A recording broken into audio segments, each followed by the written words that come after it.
Hello everybody. Looks like my screen for some reason didn't save its settings. Good job, Xbox. Can fix that real quick though. Hey, John Harper, thanks for that resubscribe for 14 fucking months. That is an insane amount of time. Of me being a low-level mid-tier streamer. But I got them pro strats. And I've heard that this game is very good. Alright, that's enough futzing around with that. Let's try out this game that everybody is saying is the real deal. Also, it looks like really cool graphics. And there's not that many good RPGs set in space. Once we get going, everybody let me know how my audio levels are, and I will adjust them accordingly. Let's play Citizen Sleeper. Pretty stoked for this one.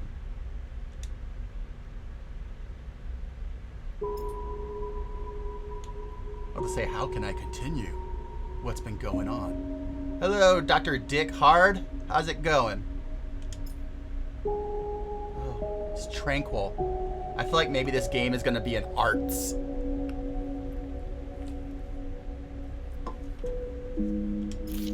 Ooh, I love the art already. They got me.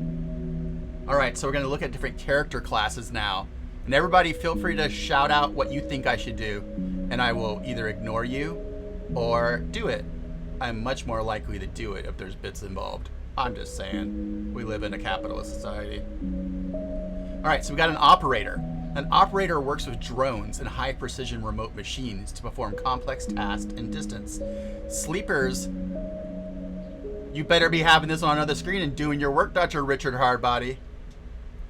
The operator works are usually cerebral and precise. Perk, transfer, intercept. Engineer. So we're good at interfacing, and we're not good at strength. So this is basically like a rigger. Extractor. I fucking love this art in the palette. I believe you, Jeff. This is important work you're doing here. Extractor. Resource extractor. So this is basically, we go out and we get stuff from the outside. I'm not even sure what this game is about. I've been very careful not to read anything about this game because I was excited about the way the art looked. Oh, so we either have operator or extractor. I feel like I'm more of an operator player. But what do y'all think?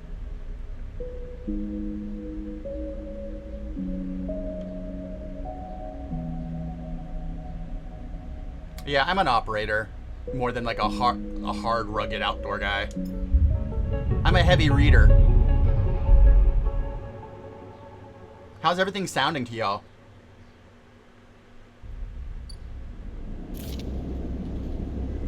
The first thing you become aware on waking is the disconnect. The delay between thinking and feeling. Between wanting to act and acting. Minor, almost imperceptible, but always present.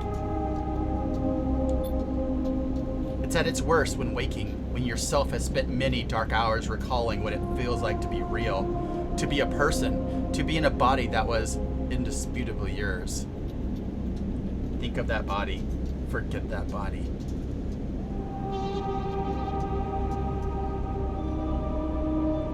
I'm gonna think about that body. That ass. A leap into a cold lake on a hot day. The sting of blood welling from a fresh wound. The friction of a fingertip. All of a sudden the memories are closer than you thought, blurring as you approach, until you can't tell one from another. Okay, I fucking love this. If this was all the game was, I would love it.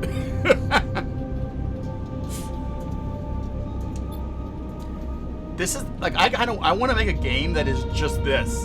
You know, like, where I just write a bunch of good shit, and it's basically choose your own adventure, with like a snazzy little interface like this and good art. I mean, and good sound.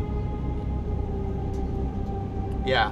And maybe, like, you see how we have, like, on the, I know that what we're doing is we're making the image clear probably, like, through, like, this is, like, interactive character creation. But if I was doing a game like this would be, like, the look of it.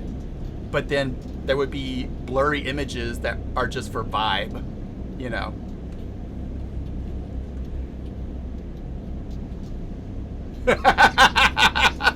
Dr. Richard, it's so true. I'm describing a comic book in a playlist. Yeah, but you know, you gotta get people other ways to give you money. You know, like they like to do it on their smartphones. The cold slips in behind and around you, and the sensations. Maybe you could have it. Okay, here's where it'd be different. I would get some voice actors. It would be like that's like Disco Elysium was so good because of the amazing voice talent. So this game like this would be read to you. So yes, I'm describing an audiobook in a playlist. But there's branching paths, damn it. I'm describing an The cold slips in behind and around you. The sensations fade out of reach. Perhaps you should be thankful for the dulled nature of this new body, given your current circumstances. Yes, Adventures of Tony, a choose your own adventure. That is what I want to write when I write a video game. I want to write like a horror choose your own adventure with a slick interface like this. Maybe something similar to, it could be something even similar to Kentucky Route Zero, where there's some very small parts where it's like graphics in a game, but for the most part, it's text choose your own adventure. I'm only looking for solutions, not problems, Dr. Richard Hardbody. The walls container, cold, hard at your back and face, cramping your limbs. You resist the desire to stretch, knowing that the claustrophobia comes next, and retreat a little from your central nervous system. It isn't painful, not like you used to know pain at least. In emergency mode, pain is a message delivered with efficiency and ease, a reminder that harm is imminent. There is no insistent throb, no trembling nerves, just a warning delivered with the banal quality, the banal quality of a digital notification. Right now, there are thousands of them. Should we remember the plan or remember the others? I want to remember the others. Banal. You remember that there are 10 of you. Because I feel like this is the kind of game that maybe you only get to remember one of two things. You know, like I could have remembered the plan or I could have remembered the others. And I'm more interested in like other people and talking to them. The plan will happen. You remember that there were 10 of you. 10 that could no longer stand the indentured work. Yeah, exactly, Jeff. I'm giving people a lot of work. I'm an employer. 10 whose belief in their promised future was slowly dismantled day by day until they realized they had sold away everything that could and would ever matter. 10 that would escape, or at least die trying. So basically what I'm hearing here is we are the terrorist from Blade Runner. Terrorists, the freedom fighters from Blade Runner. I'm Rutger Hauer. Some were lost in the shaft. I remember getting lost in a shaft. Others never found the meeting point. Only a few made it to the containers. But the freighter, as far as you know, left. That feels like enough. Enough to know that you might no longer be on that grim and heartless rock. What do they say in, what is the thing they say in Expanse? Like, I don't remember what they call them. It's like leader boy. What they call people who are on Mars and are the miners. Oh yeah, it's being put out by Freienligen, Tony. Freienligen, Free League. They put out good stuff. So far their sci-fi stuff, the art, like the games have been good, but the artwork has been way too slick for me. But I guess I was spoiled because the artwork for the first Tales from the Loop game was so good. It was an excellent, it's one of my favorite like designed and laid out RPG books. And not just because the guy who did the paintings. I liked the illustrations and the way that they did like the text layout. Like it's a really easy to read, well laid out, pleasant book to read. Later on, like they did the same layout, but they switched the artist who did the black and whites to a much cheaper, more generic looking artist. I hope you're not watching, whoever you are. I'm sorry. Your art's good, but you came after like someone who was. And then I also really like the art for their Symbaroum games. So far, the aliens in Coriolis, the games have been good, but the art has been like just generic, slick sci-fi art. So I'm sure that's going to be what the art for Blade Runner is. But I would totally play in a Blade Runner game. I don't have money to buy just random RPGs right now, but Blade Runner would be a setting that I would really enjoy playing in. So someone buy all the books and send me some and run a game, and I'll play in it. Free saw it for you. Let's wait for the cold. Yeah, I'm like a cerebral person. That's all there.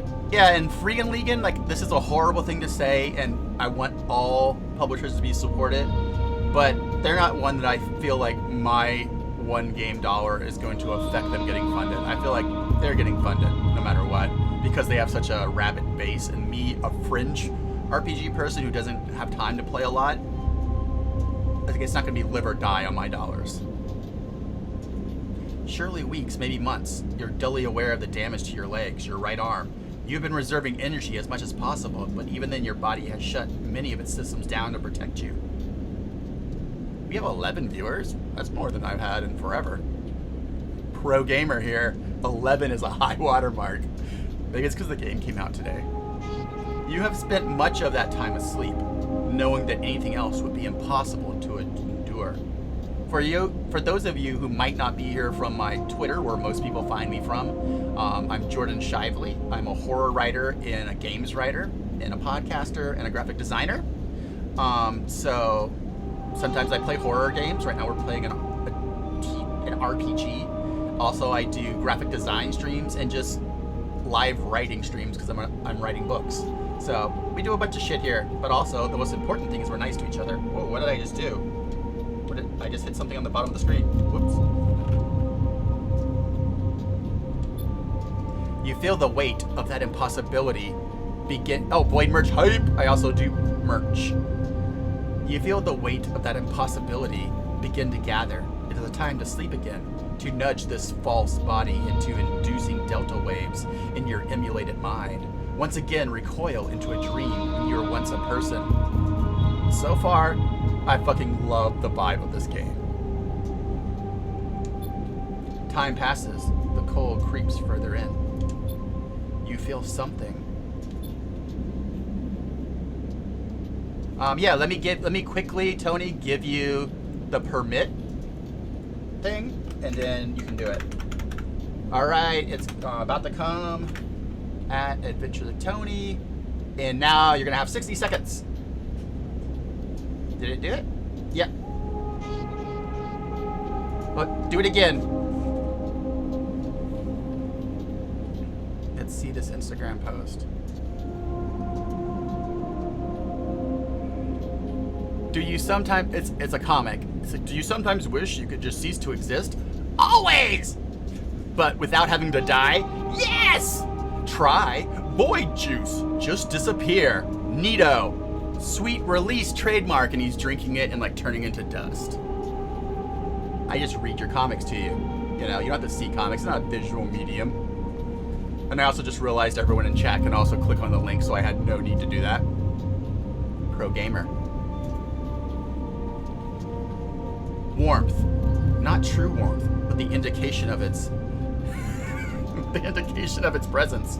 Your joints release from their rigor. Sound too. Everywhere screeching and shimmering so loud that your body ducks your hearing to protect its sensors. Oh, I think we might actually be about to play the game.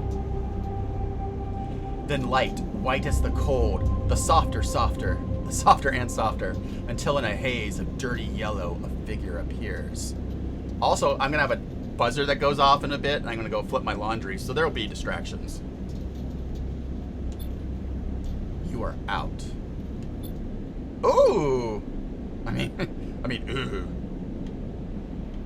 Alright, so this is, I can move around. This is like a, this is my,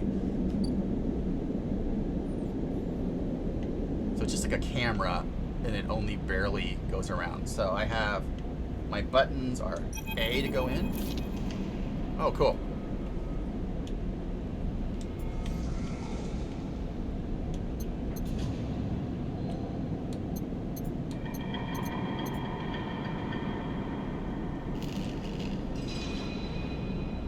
art is so good. It has been a few hours since Dragos pulled you from the container.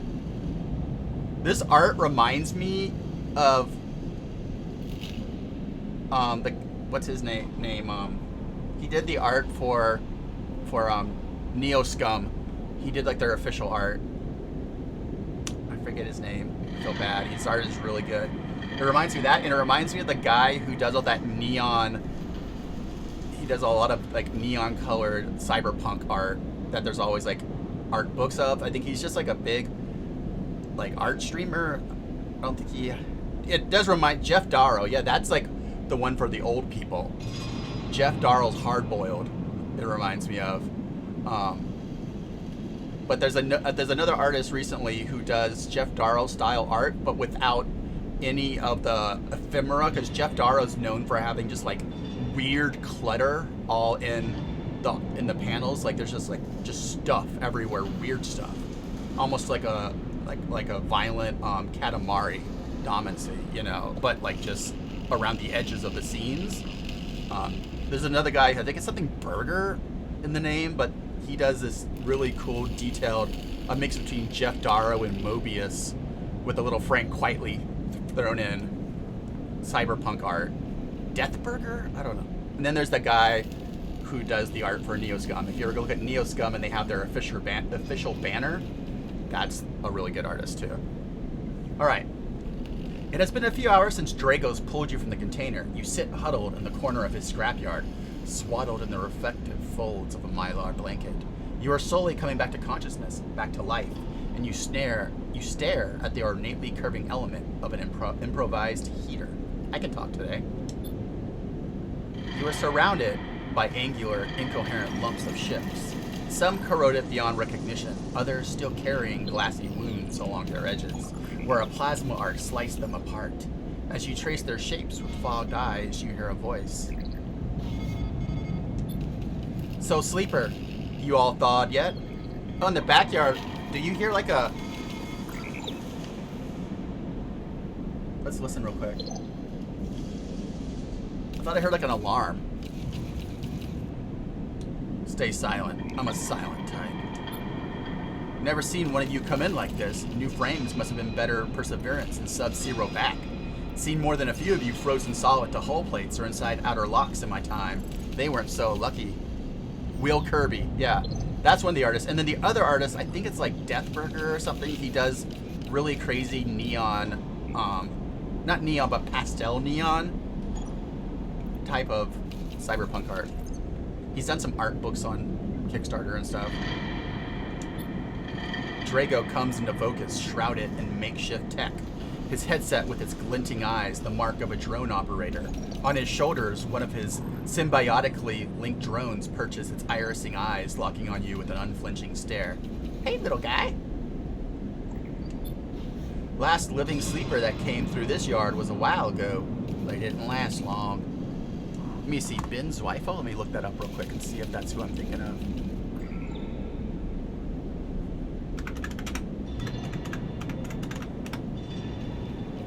No, not Ben Zweifel.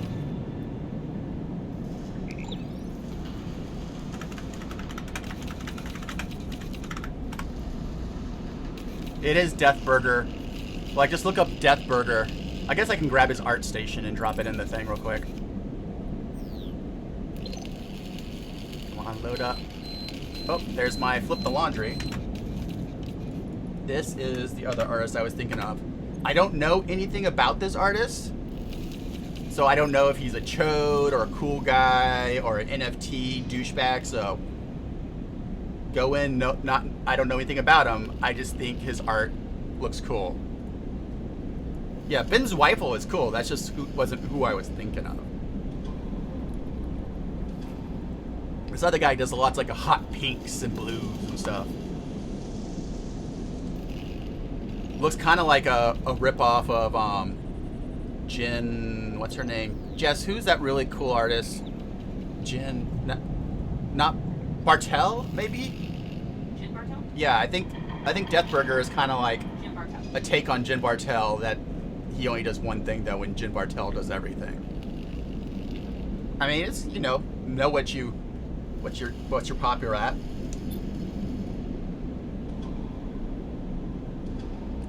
Oh, Happy, likely story.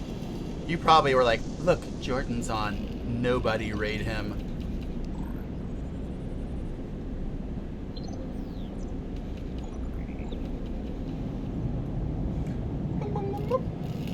Nobody wave me. Yep, I knew it, Happy. You're just so smart and nice, and it's just it's an evil facade.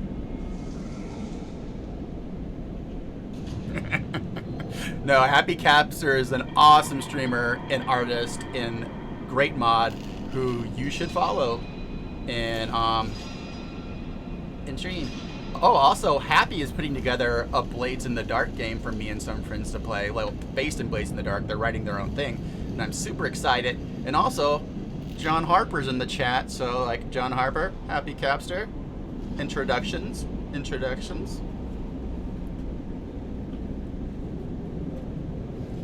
You struggle to read. That's like such a douche to me. Hey, Happy, it's running this game. Here's the guy who made it.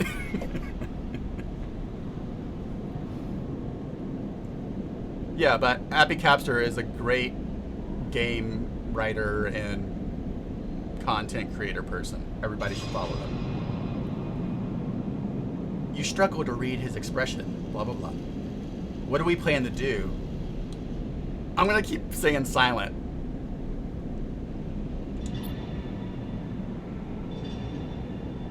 I won't ask what led you to do it. I mean, the only thing Happy Capster isn't good at is raiding other channels.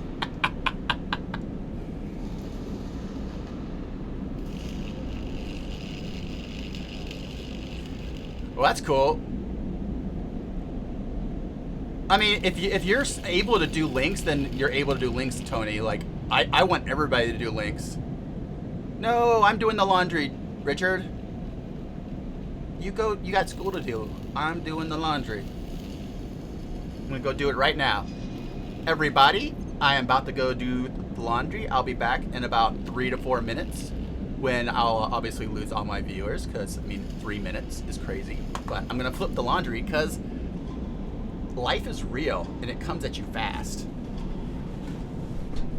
No, Dr. Richard Harbody, you are doing school, and just like you said, I am playing a video game, way less important. And also, it takes 5 minutes, and I'm doing it.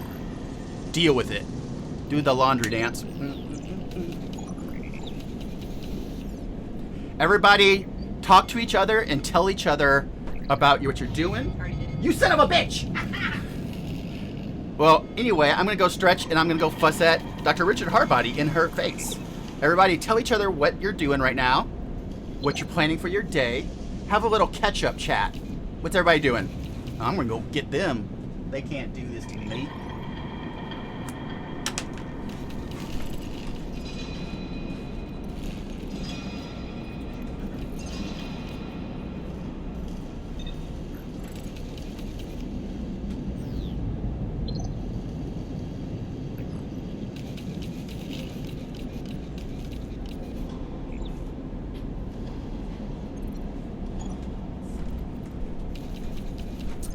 Well, I got told. Apparently my husband just fusses at me. Oh, no. Got your ass. Maybe I wanted her to get my ass.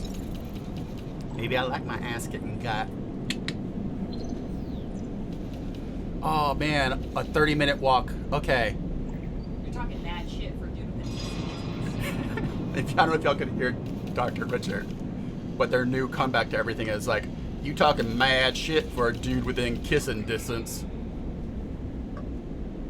Oh, good luck on that flight, Moral. I'm not going to say anything about it because I don't want to put anxieties in anybody's brains, but, you know, good luck on that flight. So what I'm doing today is I already did all my emails for the morning. I went and responded to everybody who needed to be responded to. I wrote down the things I need to do from those emails. And after I play this for a few hours, because I want to get at least into the game, you know, before we stop, I'm going to go and do some t-shirt design. which I might stream just for the heck of it, so I could chat with people while I finish up some edits to some t-shirts. All right, let's get playing. I love when people just have me on while they're working because I get the view hours anyway, and you can just leave. You can leave me muted in a tab, and I'm happy. I mean, it does help when you say things in the chat because that's how they gauge that you actually have interaction, so people can't just have a billion bots watching their streams, I guess. But take me on the walk, Tony.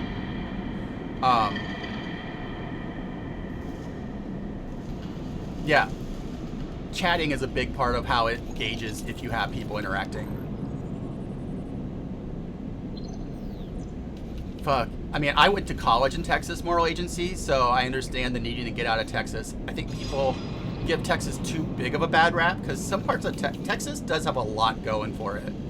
Like, it's very pretty, in my opinion. You have pit potatoes, which if people don't know, that's like a drive-through barbecue place that all they do is have huge baked potatoes filled with chopped barbecue, cheese, and sour cream on top. It's fucking amazing. It's like the Texas version of like carne asada fries, you know. But yeah, I can understand needing to get out of Texas because on the other end, there's some bullshit. Yep, exactly. Moral Agency, that's what I was getting at. And I would love for you to live in a place where you don't have to deal with any of that stuff. I don't know where that place is in this world. I won't ask what led you to do it, to sell yourself to a corporate. I'm giving this person a little bit of twang, this old rigger. Yeah, Tex-Mex is good. I think it's its own, like, I grew up in Mexico, so like when people are like, oh, I love Tex-Mex Mexican food, I'm like, it is not even a little bit Mexican. It's evolved to the point where there's no, like, maybe the use of chilies, but it's its own cuisine, and it's a very good cuisine, but it has no spiritual or like thematic connections really to Mexican food. Just like for the most part, American Chinese buffet food does not have any connection to actual in China food. Yeah, double mask. Bring, like, if you can, bring a bunch of gloves, like you know, like latex gloves or whatever. And what I do, I used to do this when I was a caterer for like just expediency. But you can put on several sets of latex gloves on top of each other because they're so thin, and then you just peel one off and put it in the garbage, and you still are gloved touching it, you know. Bring yourself several sets of masks so you can just ditch them and put on new, fresh ones if you feel like you've touched them too much. Yeah, be safe, Moral. We all need you to be safe, because who else is gonna bring the cat bugs? All right, let's play some of this game before everyone just bails on me. Even though I think part of our streams here is not so much that we're here to have some hardcore gameplay. I think the chat is a large part of why I like streaming. I like talking to you people. You folks. Folks. And I enjoy hearing about your lives and telling you about mine and feeling like we have this little digital coffee shop that we can all hang out in for a while. If one day that digital coffee shop paid me a small revenue drip, I would not be mad. But that's the future. I have to build up to that. I understand. Also, as you can tell, I have had a breakfast and some caffeine. So, like, I'm just babbly little babble boy. Boo. I think my Adderall might be hitting in right now, too. Also, I got some sleep last night, so that's bizarre. I won't ask what led you to do it, to sell yourself to a corporation, and I suppose you know you can't back out now. Your old body, that's theirs now, and you are just software, a rogue emulation, illegally possessing a corporate property. All right, so this is it seems to be like they're playing off of the idea that was in Altered Carbon, fuck that guy. Number one, that guy's an transphobe douchebag who wrote that series. But the idea that like your body is being held as collateral by corporations, and now you are just being shunted from one work body to the next is, I think, an interesting cyberpunk thing to talk about, because too often cyberpunk is just flavor, and I like flavor, and I don't mind putting cyberpunk flavor onto random escapist stories. It's cool. You got Chrome, you know, but I think where cyberpunk shines is where it addresses issues of inequality and power differentials and capitalism and stuff, and where we can have conversations about that stuff that aren't just in the grab dreary of our own lives. We have to see that every day.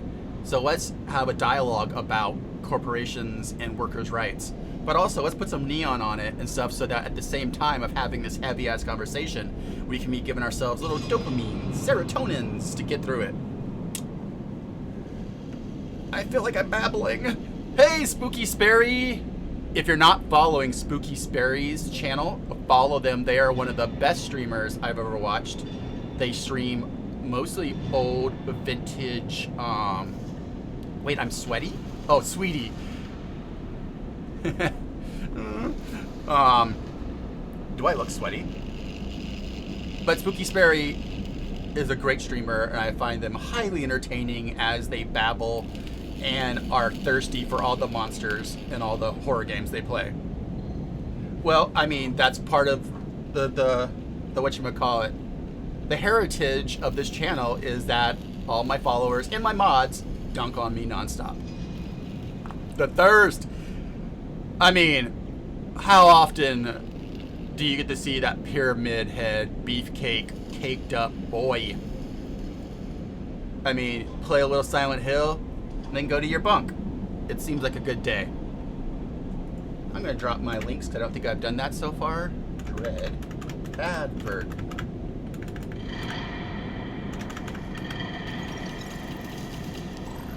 Oh, I need to set my timer again. All right, let's set the timer. Everybody watch. I'm doing it. We're setting the timer for 50 minutes. And when this runs out, I have to go flip the laundry. Also, I need to send a message to a friend real quick.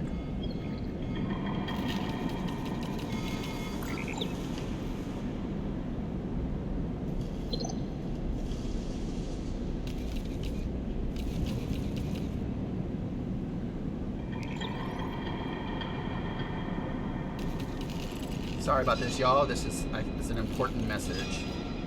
Real quick. You're here on a real life channel where people have to do things sometimes.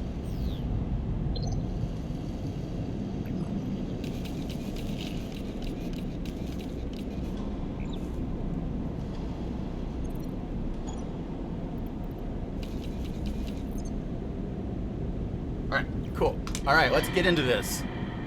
Because I am fucking loving this game so far. It's everything I love. Like, good prose, really cool art.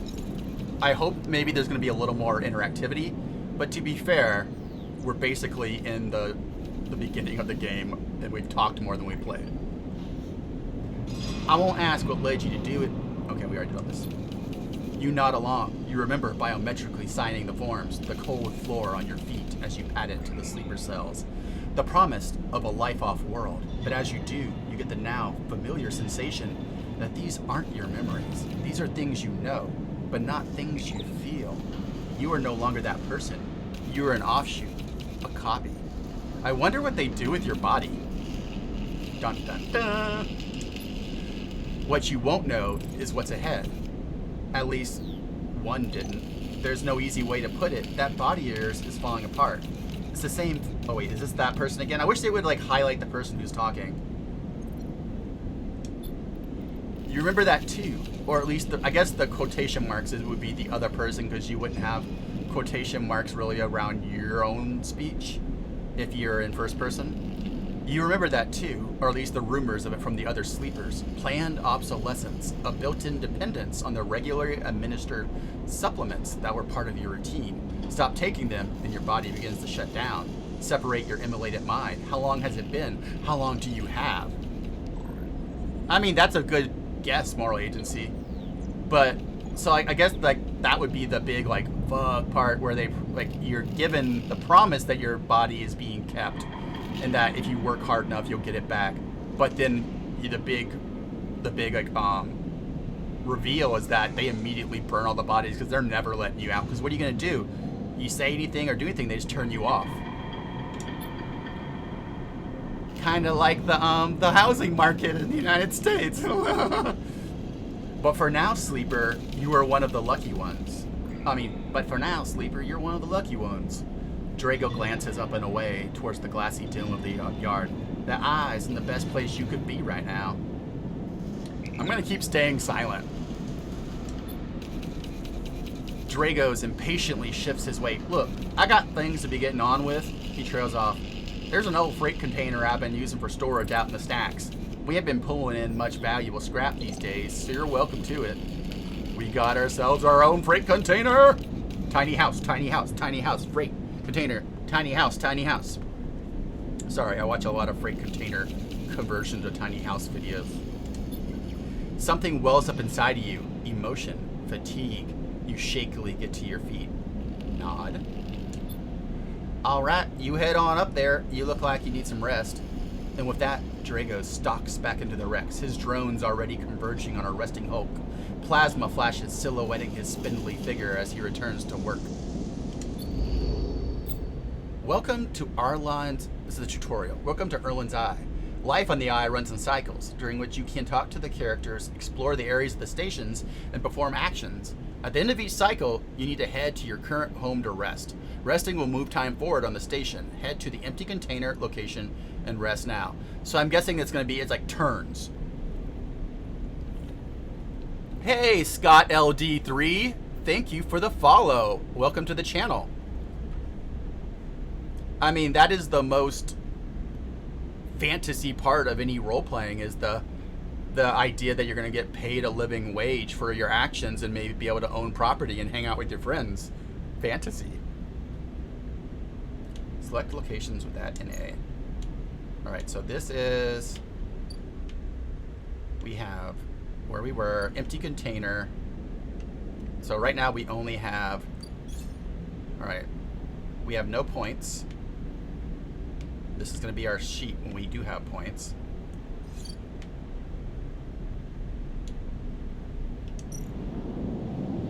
Per cycle energy condition, end cycle. All cycles need to rest. Rest and prepare for the next. So if I hit X, what is this? I have data. Oh, I have nothing really that I can do with this, I guess. All right, so let's just end the cycle and get the game going.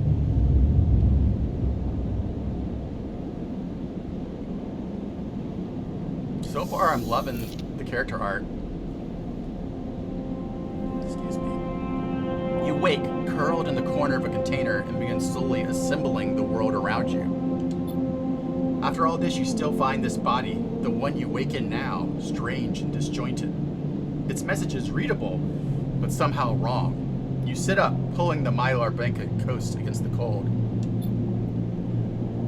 Here you are on this ruined station, millions of miles from anyone you know. Are you still in the system? Did any of the others make it out? It's impossible to know. After all this, what matters? I'm gonna say building a life. Maybe you did get lucky, finding yourself here. Maybe here, on the edge of everything, there's a life for you to build. But for that, you can build anything you'll need to learn to survive. Maybe if you can do that, you can make a life for yourself. Dragos has left a few comforts in the container. A blanket, the bedroll you slept on, a canister of water, a makeshift electric stove, and some faded sachets of some desiccated powder. I love some desiccated powder. Let's have some gravy soup. You thumb the power stud of the stove and begin to boil the water. The contents in the sachets smell like damp wood, and you sprinkle them into the liquid. As the pungent smell washes over you, images of your restless sleep come back to you. A ring like the station, but skeletal and ghostly. A web of threads pulling at your skin. A constellation of bright polygonal shapes, like angular suns burning into your mind. Yeah, the music and the design of this game is so good. There's something unpleasantly... I wish the music was a little louder, honestly. Let's see if you can do that. Music level is at 5, I think. Yep. I'm at the top already. Let's... Yeah. There's something unpleasantly visceral about these images, and it is long after you finish drinking that they begin to fade. You tidy away the stove as best you can and try to gather enough energy to greet the day. Okay, so here's some shit.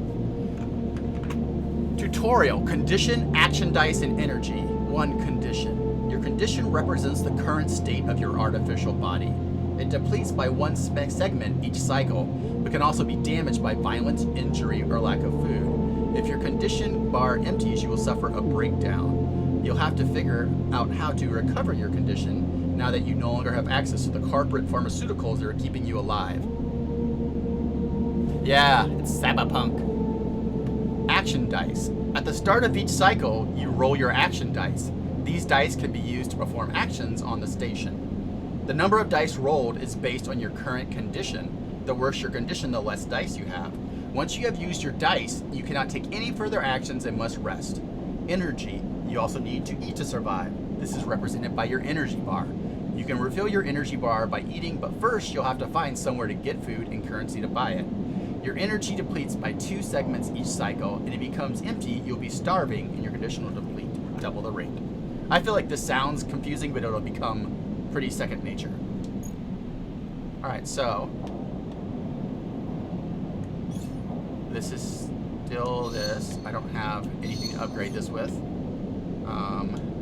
X, cryo, data, nothing here. Dragos is stood in the corridor when you close up the container. He is still wearing his headset. In the harsh light of the corridor, you realize it is implanted. A drone sits on his shoulder. It's a cache of sensor eyes rapidly irising. How are you feeling? Okay. The drone chirps. Good to hear. You notice that beneath the operator's rig, his skin is marked by burns and blotches. I know the container isn't much, but it'll keep you safe. He pauses. So, I'm not going to chit-chat too long. You well enough to work? Work? Look, I'll be honest with you, Sleeper. I didn't pull you out of the container out of the goodness of my heart. He looks away. At the yard, it's simple stuff. We hack up an old hulls down, sell them off to the shipyards or the brat market dealers for cryo. Occasionally pull out some tech, something with a bit more value, but most of what comes in is scrap. It's hard to find good hands here, but I figure as a sleeper, you'll be used to the manual labor, and obviously I'll slip you a few chits of commission based on what you term up. Chips? These. He pulls out a handful of small metal bars. Airwall cryo. No crypto. Isolated from the market, it's what we use for trade out here. He stuffs it back in his pocket. It's the bottle caps of this game. He shuffles his feet nervously. Look, I wouldn't usually do this. In my opinion, you'd be best suited moving on as quick as you can. And sleepers, well, he trails off. But things being what they are for me at the yard, he pauses. I need help. Why? Things are a little tight, that's all. I owe the cryo to a client here or there. He pauses, thinking of something else to add. Look, just come down to the yard when you're feeling fresh. There's plenty to do. Will do, man. I'll help you. You saved me. He nods distractedly and turns and walks away, the drone hopping along ahead of him. See you later, he calls back. Looks like it's time to get to work. Okay. How do I switch between places? This is Drago's yard, empty container. Guess lower gate, passage into the low end. Let's just do what they told us to do. Is there any way for me to know how much it's going to take? So right now we have a 5, a 4, a 4, and a 4.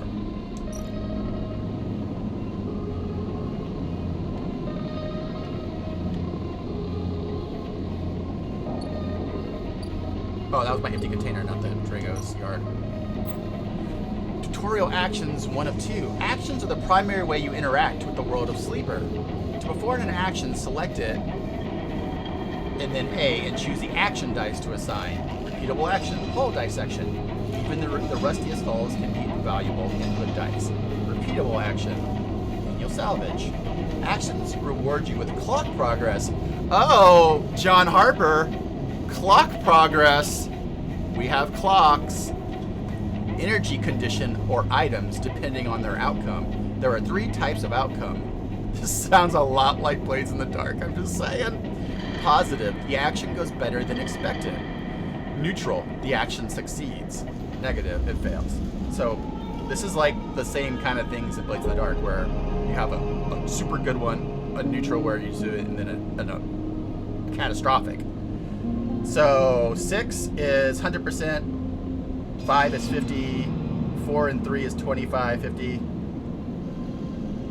Oh, they did. Nice, John. At least they're like owning up to it. You know, that's at least. And when they own up to it, that's flattering. You know, it would have been nice if they would. Should they have paid you to do this? Like, if they're gonna base it on your system, should they have gotten like that Forged in Darkness license or whatever? So they should have paid you. Yeah. Oh, no. So it's nice. You're saying it feels nice when they admit it, then it's cool. But they shouldn't have paid you because you have that open to everybody. Yeah, it's nice that they, yeah. I got you, John. I'm the one babbling, not you.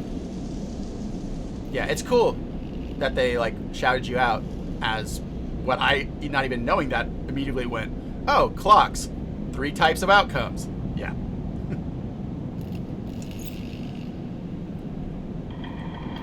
And also, it's cool that it's a cool game, too. It's not like a dumb game. It's like Blades in the Dark. This is like a really cool, vibey game, which is very Blades in the Dark. When are we, me and you, John, gonna make a Blades in the Dark video game like this? I'm on board. Let's do it. Actions, you do all the tech stuff and like the hard work of the mechanics, and I'll just do all the writing, which is also hard work. Don't let anybody tell you it's different. I'm babbling, John, but I 100% would be your hardcore main writer for a Blades in the Dark game made like this. And making it like this, where it's mostly text with some cool art, would be a very low, I think, low money team way to do this. You need one good coder art person to do all like the interface. Hire a really good artist like Will Kirby to do all the people and the backgrounds, and then I'd do all the writing, and you would like figure out how to adapt the game to video game, turn-based. You know. We'll talk. Let's talk about it.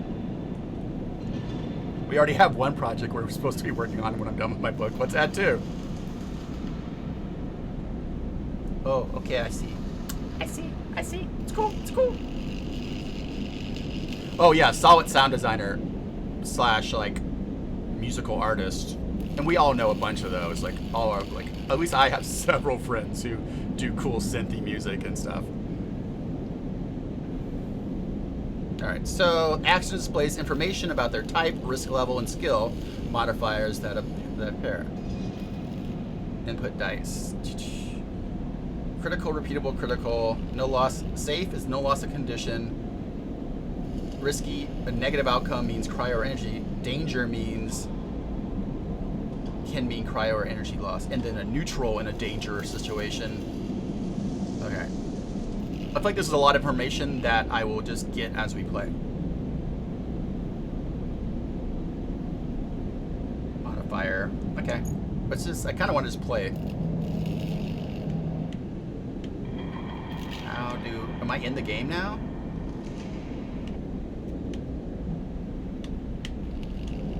Okay, yeah.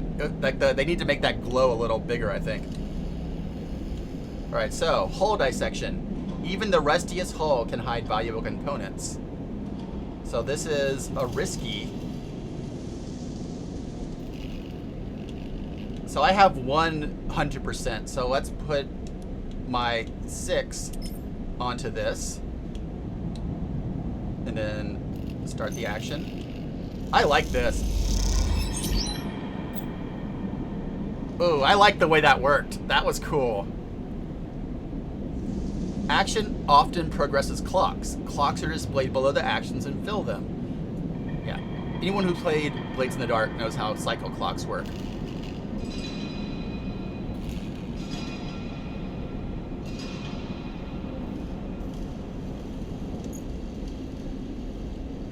Alright, so I now only have 4s, so let's go over here and do some safe stuff. Why am I at a -1 though on the safe?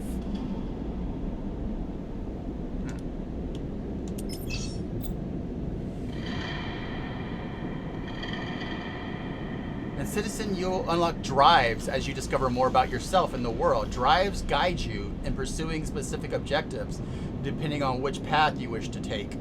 You can track drives, and any track drive will place a yellow marker on locations that will help you pursue your goal. Access your drive menu with LB. You are now free to explore. Yeah, we already did this.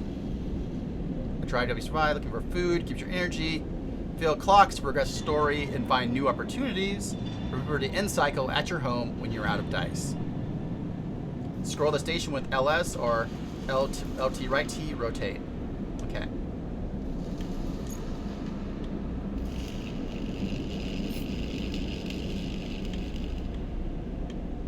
Okay, so I have a repay Dragos active.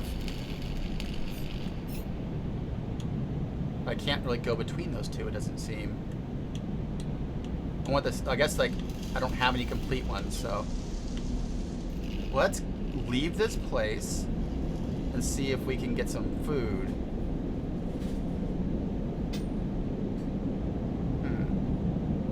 Actually, let's do one more of these. Wait. Put this dice out. Alright, let's try this. I got a negative outcome. I wonder where does it show my energy and stuff? Is that just like a...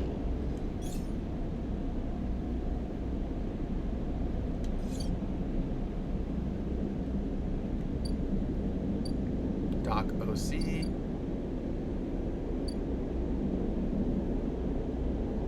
Alright, so let's...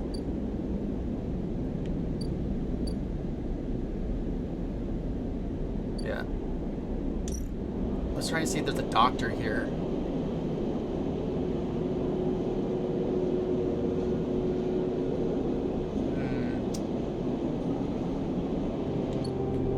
Trying to find that. Isn't that the yellow button that I'm supposed to find the doctor? What is this thing?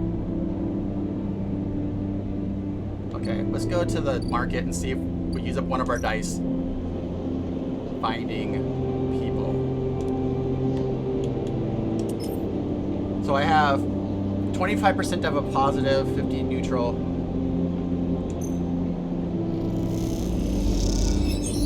Positive outcome, I got a bunch of local knowledge. Where do you see how the roll happened though? Oh, it's not really a roll, is it? It's just a number, and each day you roll to see what numbers you have for the day. Okay. So I had some local knowledge. You need access. How do I know if it's on?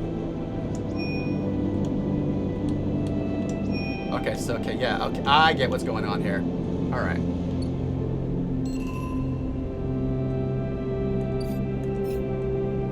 Build a ship mine. Oh, yeah.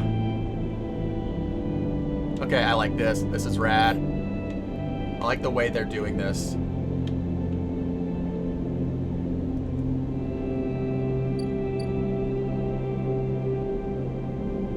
Wait, how do I go up to the other one?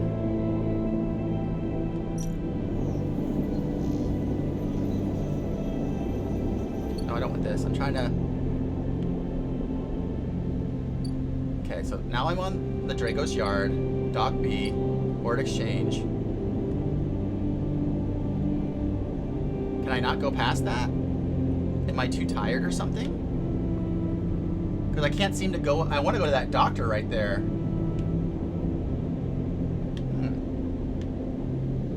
Like, I can go to Dock. I can go to the Rotunda, Dock B2. I can go to the Ort Exchange. But then anything else stops me. Wait, nope. Okay, there we go. So just so you know, the R and B buttons, the triggers that are supposed to do you don't work as good. So use the D-pad for going between those. Next comes the call from the enforcer at the door. You shuffle down the flickering hallway towards the open apartment door.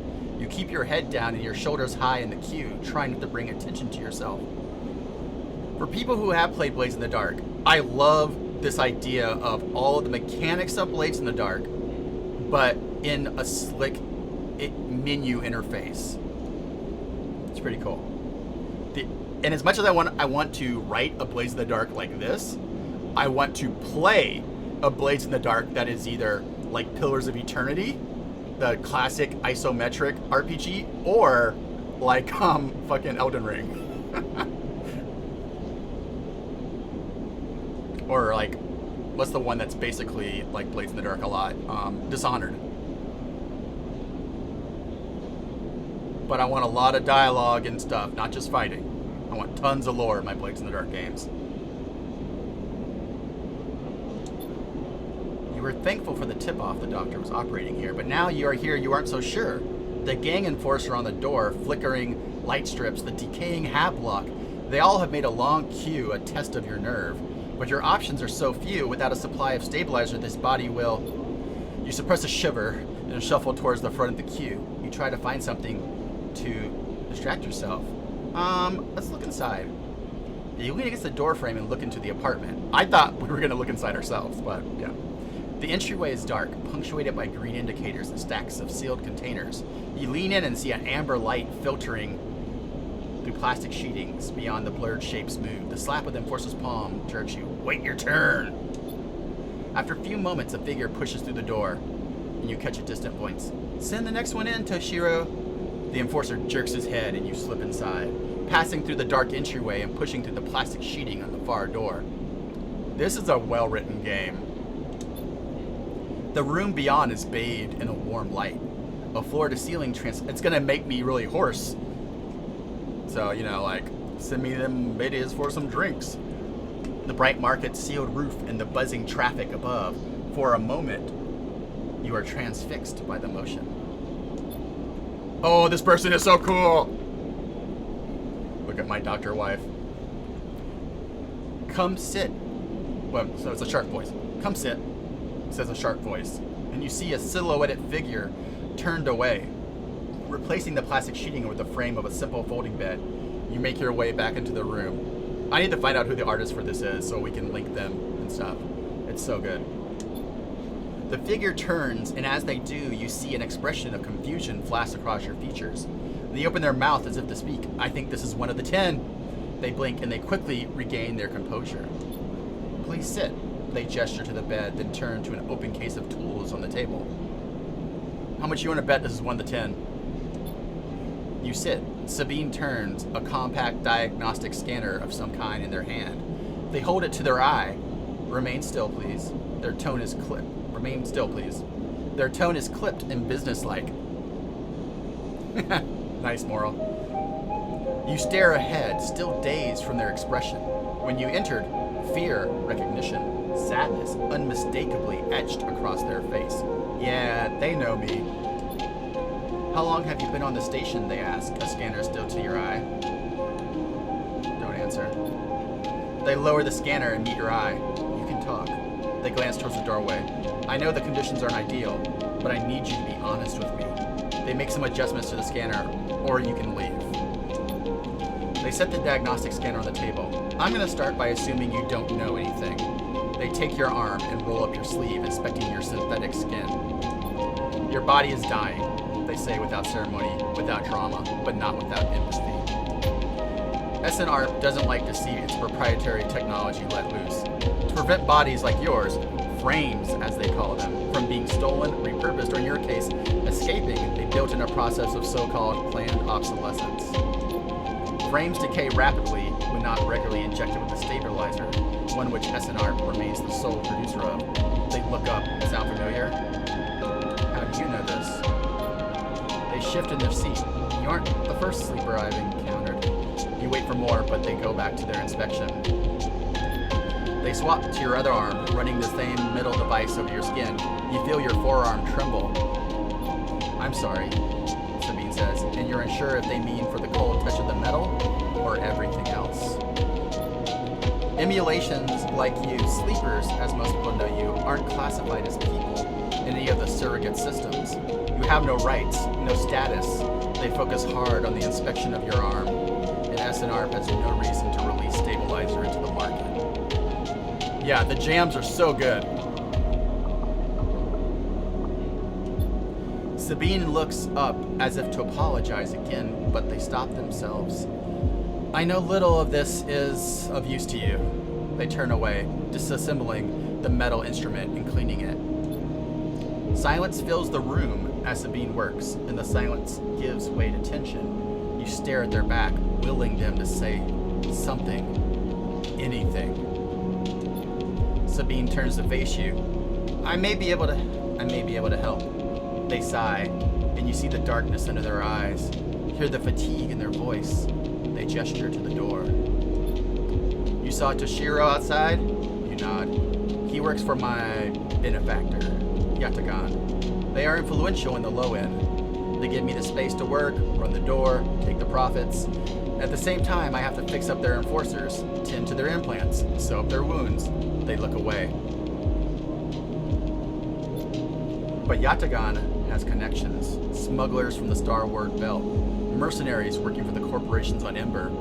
If they can source the stabilizer, maybe you'll have a better chance. Sabine sets down their slate, their notes complete. This is dangerous, and it'll be expensive, but I think we can do it. Why help me? Sabine walks away to the window, their face dappled by the shadows of passing drones. Let's just see if this works first. I'll let you know when I have a lead. You nod and leave. Sabine still staring out, unmoving. When you reach the lower level of the market, you look back up through the panels of the roof to see if you can see their face. But the room looks dark against the lights of the market. You duck your head and walk off into the crowd. Damn, this game is good. What's the repeatable thing at Sabine surgery?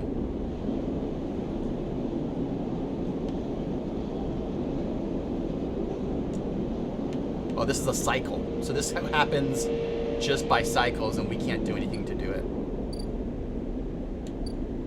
Low end gate. Sell street food. Oh, this guy is cool. Enfys is busy, his broad face uplit by the makeshift gas burner in front of him. With precise, delicate movements, he lays thick chunks of marinated fungus into a dented wok. His other hand idly tosses a metal bowl of sliced vegetables and some red flake dressing. The smell is incredible.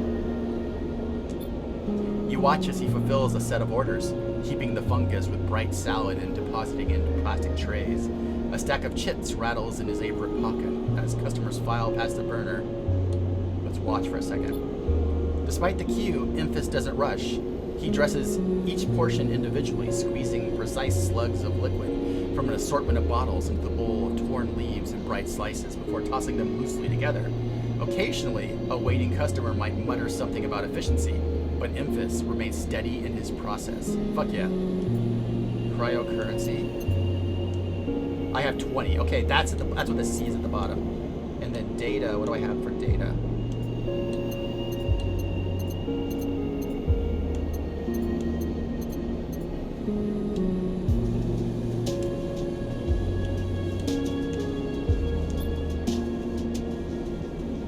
Slap is something that is said, like in the United States, I think, a lot.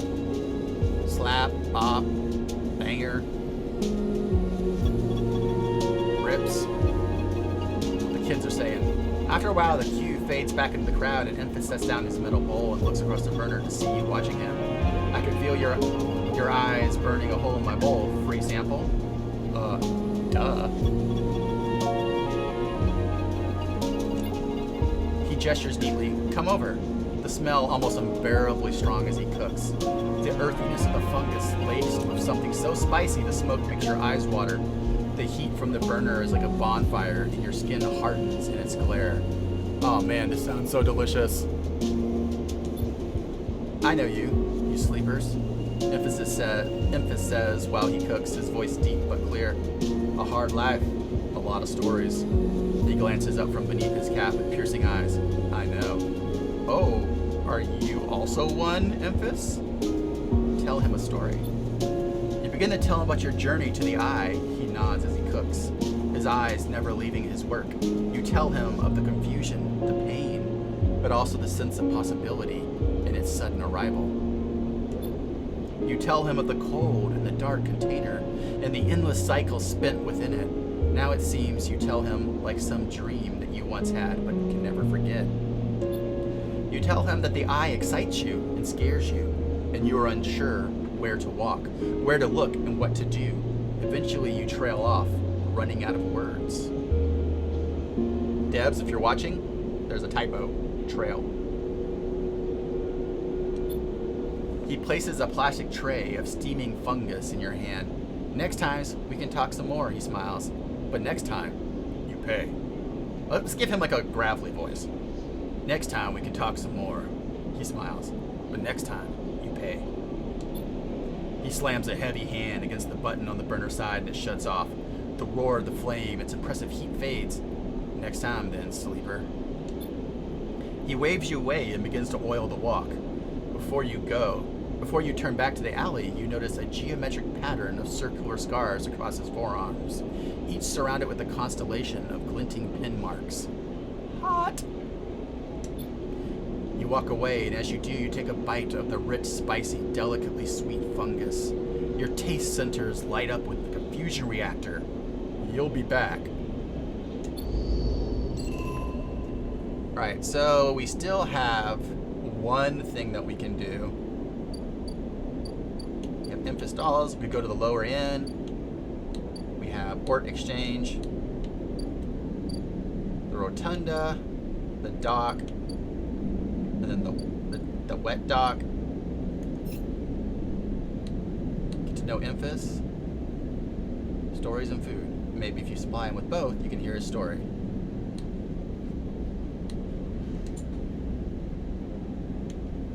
Build a ship mine. You've heard fabricators. I'm gonna do that later. First, we're surviving. So let's go and do one more round of working before we sleep. Let's do the risky. No, let's do the safe one. I don't want to get fucked up this early in the game.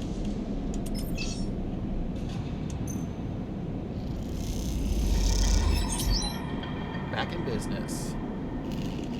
10 cryo. So we are 4 clocks away from the next payday, and then we haven't even, the cycle clock hasn't even really started. So now we go to sleep because we are out of dice.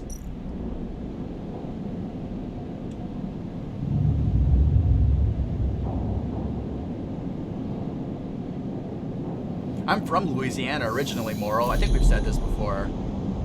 I was from New Iberia. This time, wait, I'm in the container, 4 steel walls. This time you don't wake up. Instead, the ghost of the station, that shifting skeletal ring surrounds you. For a moment you are gone, absent from your own body, stretched out across a colorless void. Then the connections begin to establish themselves, threads tugging on the edge of your mind. These threads become vectors of exchange and then extensions as you feel your thoughts slipping away down them, dissolving in the millions of distributed nodes they connect to. You see the station, no, you feel the station. Like a web of texture in a smooth black liquid. Of course it exists. It's right by Generette. It's like an hour from Baton Rouge, like 2 hours from New Orleans, right next to Avery, Ireland. My mom was a Boudreaux. These threads become vectors of exchange and then extensions as you feel your thoughts slipping away down them, dissolving into the millions of distributed nodes they connect to. You see the station, no, you feel the station like a web of texture in a smooth black liquid. All right. So, at this point, Jordan is like, touch it. But also, I talk so much shit on like the Aliens movies and any sci-fi horror movie where the scientist just touches like the black liquid. So, let's observe it. Even though you have no eyes, even though I think touching it probably would have got us more information in this type of setting. Spooky. All right, from now on when there's a choice, I'll say vote, and then everybody can kind of say what they want. And I'll still probably do what I want, but if it's overwhelmingly something else, we'll do what you want. Chat. So when I say vote, you gotta spam the chat to get your way. If not, I'll just be like, you don't care. Boop. Even though you have no eyes, no sight, you see the field, the map of the station. No, not the map of the station, but the map of its connections. It is a looped cloud with spokes and spires that jut out into space. It is an ingrown thing full of obsolete loops and severed pathways. It is a system, a map, and a territory all at once. You notice a tugging feeling pulling at you insistently, as if you were a small child. Somehow, it is pulling in two directions at once. You look down. Yeah, Morrow, weren't you here for when I played all the way through Disco Elysium? It's the same system that we used for that. All of a sudden, everything shuts off. You come back trembling into this unfamiliar body, both yours and not yours, all at once. So, as a writer, one thing I'm loving is that at the end of each of these little bits, the last sentence is a very good last sentence, and it has a nice cadence of the reading of these bits. You have a cadence, and then at the end it gives you a all at once for you to stop and continue on. You find yourself standing in the container, your eyes now open to the dark steel walls. You feel a change within you, a shift. Yeah, I'm dying, right? You close your eyes for a second, and you feel it waiting there. The station splayed out across your mind, a storm of connective nodes waiting to be explored, and then it's gone. Oh man, we're gonna get station brain. Are we literally gonna have a galaxy brain in this game?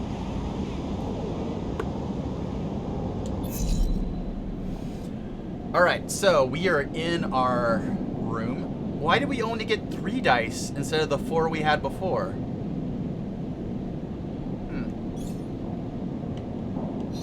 We don't have any upgrade. Interesting. I don't know why I only got 4 dice. I don't completely understand that system, I guess.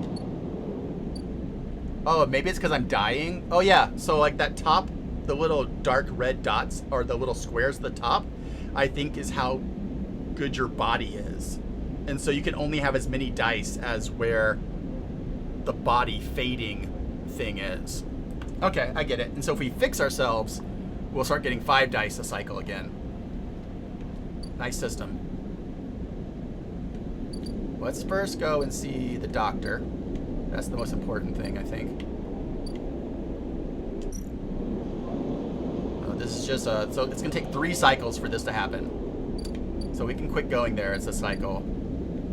Let's just try to go make money, I guess. Or, actually... Let's see if there's something that...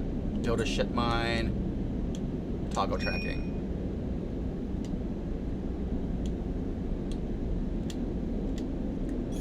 Nope, not that. This one. So, where is the ship mine?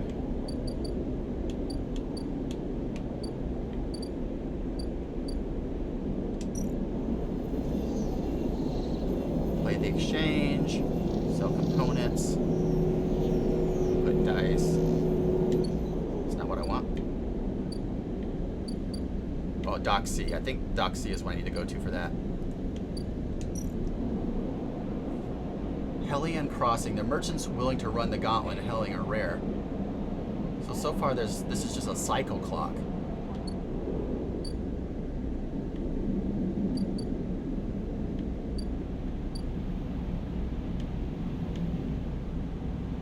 Maybe I need to go to the lower levels to see that thing. Pay the low-end toll. I do not have 60 cryo. Okay. How do I gain access? You talk to fabricator owned by the Ord Exchange, and with that, a few shragnates you can build. So I guess the Ord Exchange is where that is. So maybe I should try to play one of the Ord Exchange and see if that advances anything. Oh yeah, trusted trader, and it's connected to this. So let's play the exchange once. So this is going to give us 25% chance to get a positive, 50% neutral, 25% negative. What I don't get here, and if someone understands this, explain it to me. Where do we see the roll? Yay, Toaster Posey, the best mod ever, who has subscribed for 14 fucking months. Damn, Toaster, that's more than a year. How you doing, Toaster? Welcome to this really fun, really well-written game. All right, so I'm gonna do this, but I'm still not entirely sure how this system is working. I understand it's so good. Like, the writing is mwah. And when you're talking to people, like, this is the normal background art. When you talk to people, the people illustrations are amazing. It's basically a version of Blades in the Dark is what the mechanics are. So I understand, from what I understand, like, before, like, we get these dice and they're just like basic numbers. But so I put a 4 dice into that, and I have a 25% for positive, 50, 20 for negative. But what I'm not getting is, how do I know which one I get at the end? Is this random? All right, so I got a negative. I lost energy, and okay, fine. And that didn't even. The game sounds a little loud. All right, let me try to turn it down a little. I just love the jam so much. All right, let's not do that anymore. I'm bad at that, and I lost money, and I'm scared now. Let's go work for Drago a little bit, help him out. Maybe some risky shit, why not?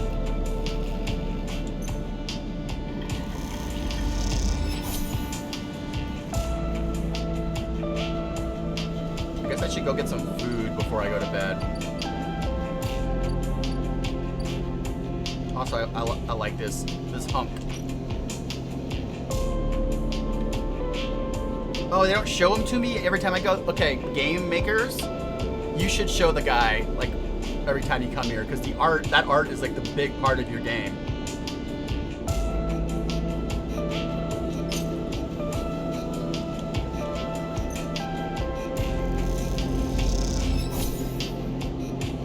So that gave me energy. And it helped me in my fungus fan. Okay. Okay, yeah, so the bottom, the white bar is my hunger meter. The top bar is my body meter. Okay, I figured that out. Everyone's like, yeah, Jordan. Fucking, how'd you not fucking know this?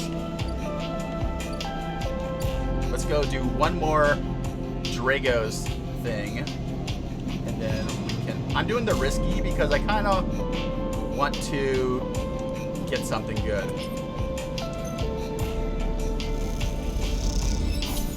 Yeah. So we are 2 clocks away from back in business, and we've only filled in 1 clock of a debt called in. And now we're out of dice, so we have to go back to bed. I like this game system where it's like these menus and you're like doing dice. It's a very interesting choose your own adventure kind of way to play a role-playing game, but then there's these big detailed conversations in between and a lot of lore. Yeah, I really fucking love this. Also, this would be a hell of a Switch game. Like this on like a handheld. Perfect. Yeah, see, I'm fading. I just went down to 3 dice. Against this, and this is like our dream every night. Again, the skeletal ring of the station fills your mind. It sparks with glittering lights, like stars reflected in a winter lake. It is clearer, crisper than before. The threads still pull, but you remain in place, flickering in the flow. And if anybody here has like a social media and they want to tell everybody to come watch this game right now, I'd appreciate it. Get some people in here, get some follows.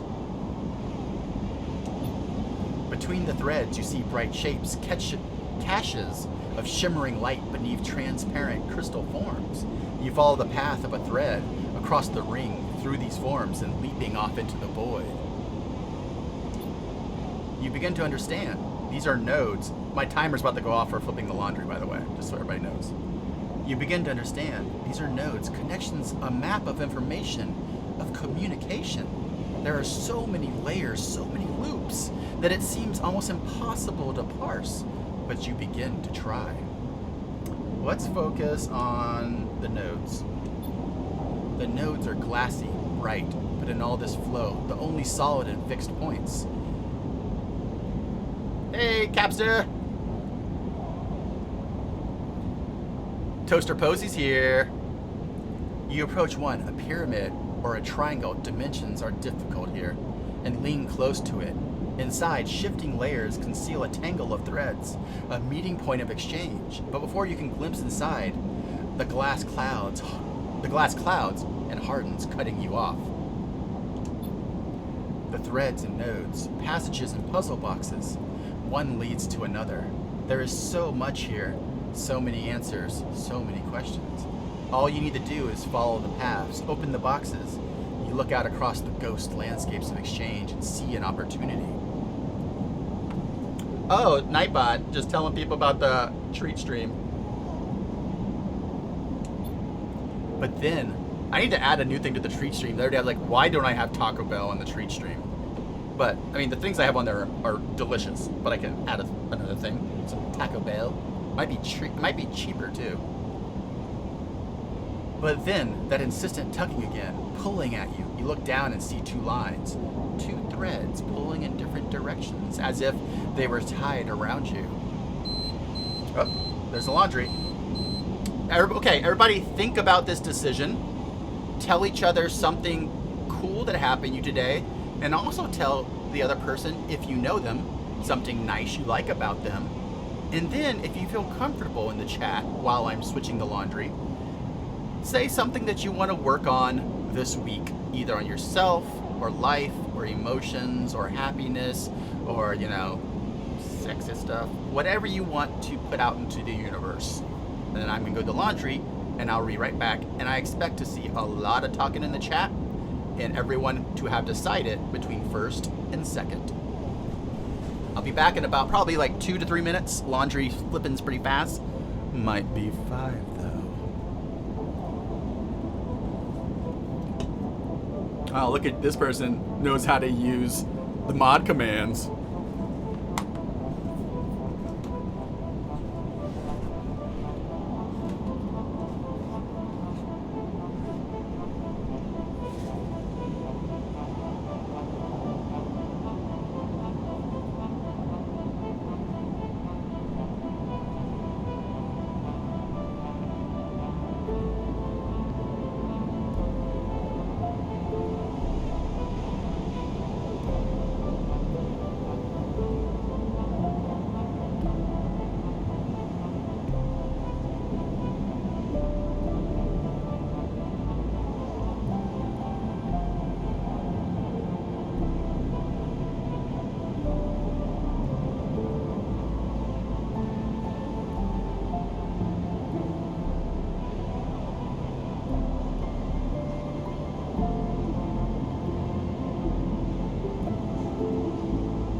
I'm back.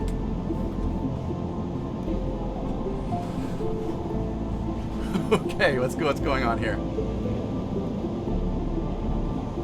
Stormy weather right now. Oh, I fucking love thunder and storm. It's fucking hot as shit here in Minneapolis. It's sweaty. I hate it. Let's see. Oh, wait, my mods made a poll? Wow, this is the fucking, like, professional fucking chat. Alright, so the things you're supposed to do was vote. If you know people in the chat, tell them they're cool. Say something cool about your day, and then put something out into the universe in chat that you want to achieve in your life this week or something.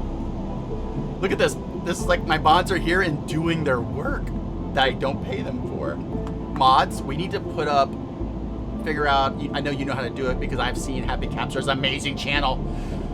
I want to put up the same little tip the mods link in this one because I think my mods each have tips.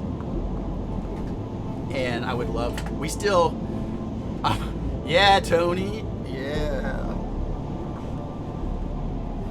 I think you should do a lot of redacted, Tony. You should just redact the redact, the redact the dact out of the redact.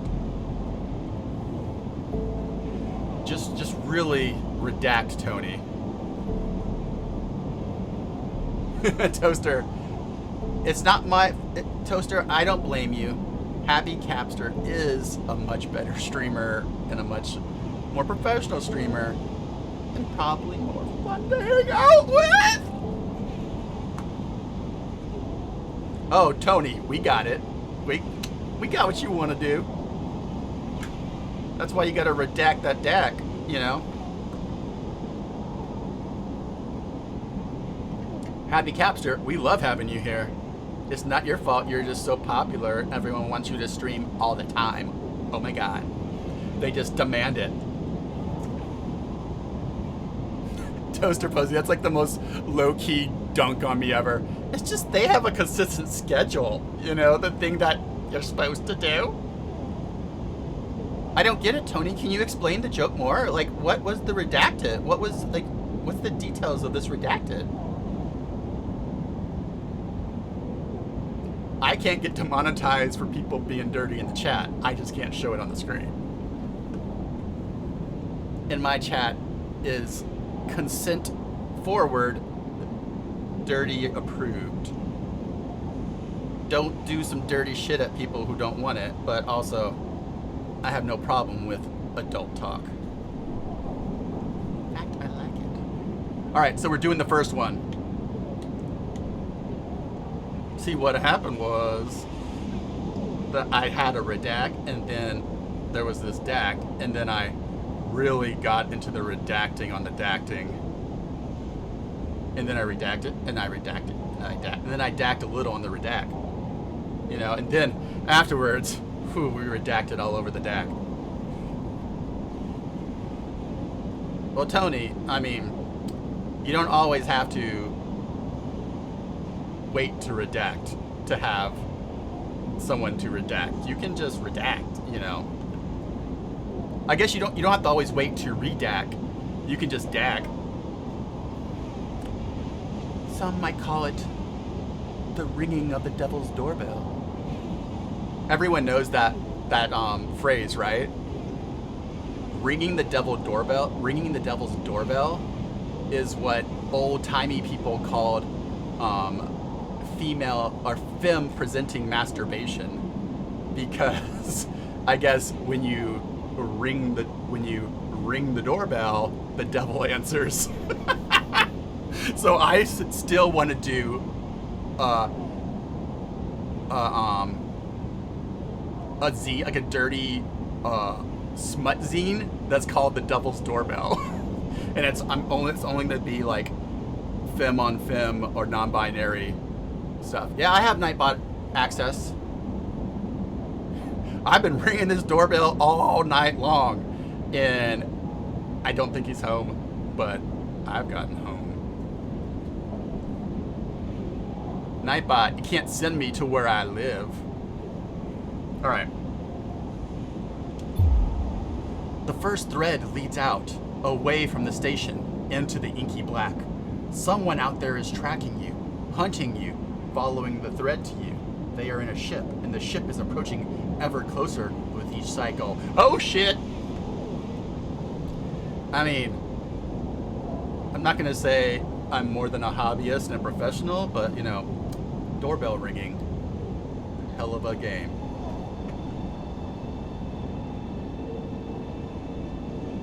Bastos, we're getting disrespectful, dirty. I love that.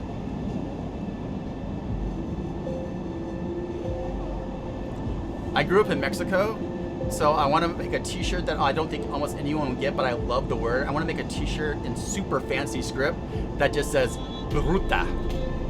Because I love like when someone's like, no seas bruta, or no seas tan bruto. But I want to be like, don't you fuck off, I'll be a bruta if I want. Like, get rid of your preconceptions of how femme presenting people should act. Bruta for life. Barry Bastos. But one of those berries autocorrects to Betty Bastos. And oh, Betty Bastos is so good! A punk band of old ladies dressed like Rose and the Gold Girls. Oh, that is the best fucking thing I've ever heard of, Tony. I love this so much. Let me design your album covers and posters, please. Even if you never have a single event or song, let me make the album covers and posters for these events that don't happen, but should happen. Yeah, if y'all are actually doing this, like, start a DM conversation with me on Discord. I can say words, and we can talk about it. I mean, I don't want to say I would do this for free because I need to make money, but I would do that for free. But if you want to pay me, I'll do it. I mean, I'll take your money. Oh, there's so many good dirty songs. Oh, please cover the one Rilo Kiley song where it's like, your hands were choking me last night. That's a good one. Oh, and you have to cover Cosmetics, Leather and Black Leather. If you haven't heard of Cosmetics, Black Leather, and you can't find it, DM me later and I will give you a link to it, because it is good. It's like they only had one album. They were a Toronto like electronica band, and it's like this just a hot girl singing, I get such a feeling of pleasure when I wear black leather. And it's like this like a beat, a soft electronica beat. So good. Hand in glove, leather I love. Feels so good. Yeah, it's a good song.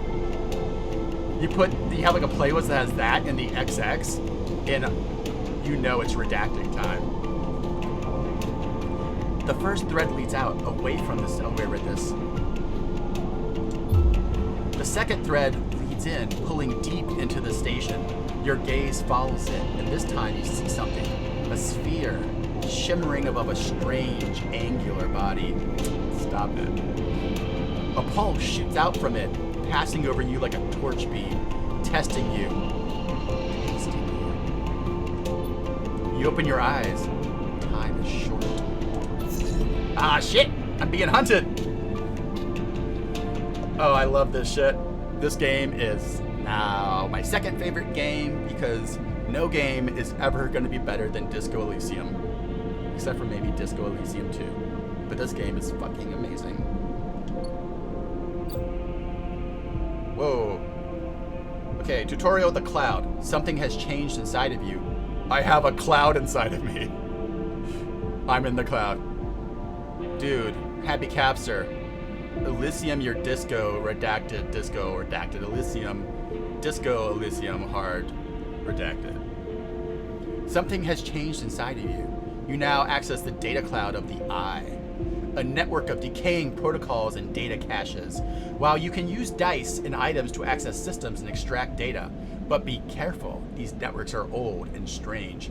I fucking love this game. I love it.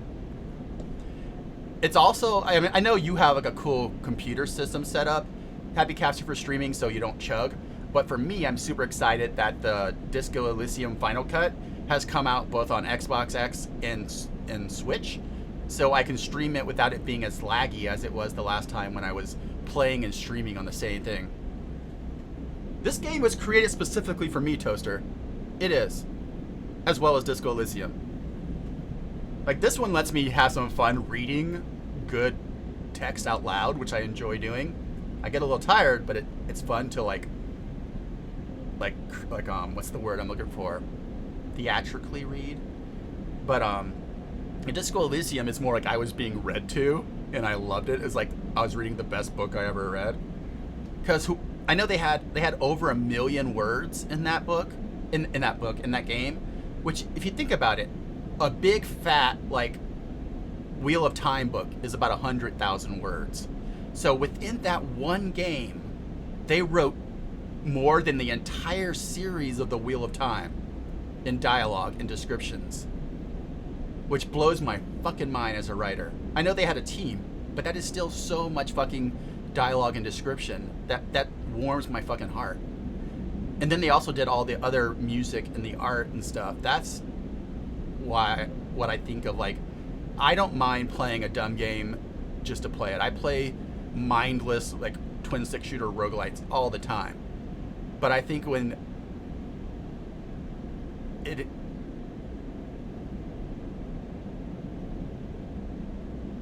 must be the paper, C. Scott, right? That makes it not seem that much, because it's like on that thin onion skin paper.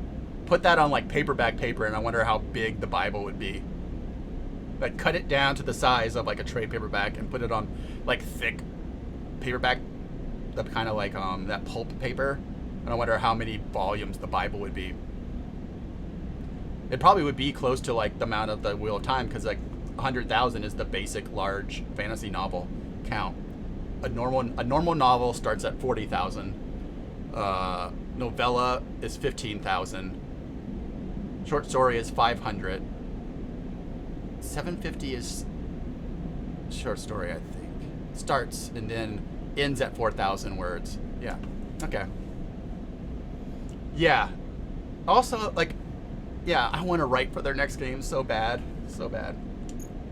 All right, let's see this weird other place. Oh, so this is like the cyberspace that we can go to.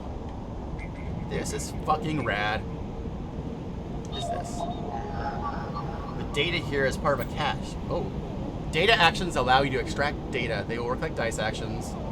If you have 1 + 1 or +2 modifier in the interface skill, you'll be given more possible dice to match. Oh. They work like that. But in order to unlock them, you must match your dice. Okay, cool. So they changed it up a little. So I need to have a 2. I can't do this. I do have the interface skill though, which is kind of cool. I don't have a 1. What is this? This gate conceals the network systems. I don't have a Solheim cipher. Yeah. C. Scott's right. In the new Final Cut, it is like 99% voiced. Even when you go into your stats and you click on the stats and put points into them, like all of the skills now have their own voice actors and act and talk when you're rolling them. Like, I think it's like almost 100% like voice acted in the Final Cut version. Yeah. Oh, Disco Elysium is like a high art game to me. And also just the vibe of that city and that world is so fascinating, and it feels so lived in. Like, there are so many things that, like, you know, that like they wrote the history of that war, you know, even though you only get glimpses of the things that happened in that war and stuff. Oh, love it. I don't have a 2. I don't have a 1. I'm being very unlucky here. I guess I don't have any good dice for this today. All right, so let's see. Let's see what things we're doing today. I'm just gonna do that one just by.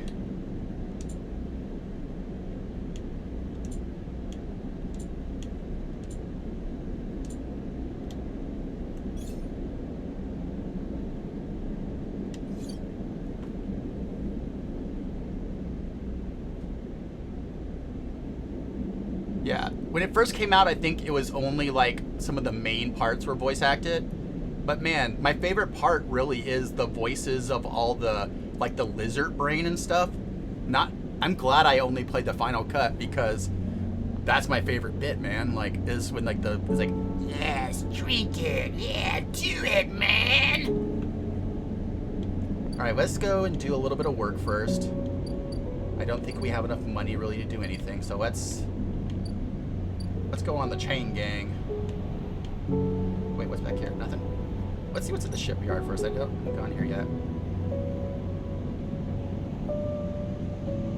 All right, so yard hand. This, we could advance the clock to be in the yard. Let's just help our buddy here, though.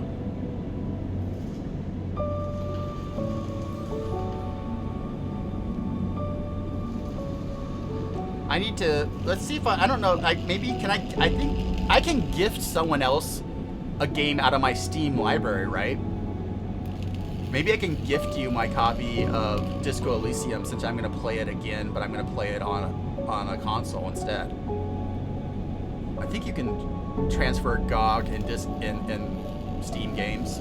I think that's an option they did. You do the homework on that, Happy Capster, and I'll give you the game for free. All right. Let's do some manual salvage.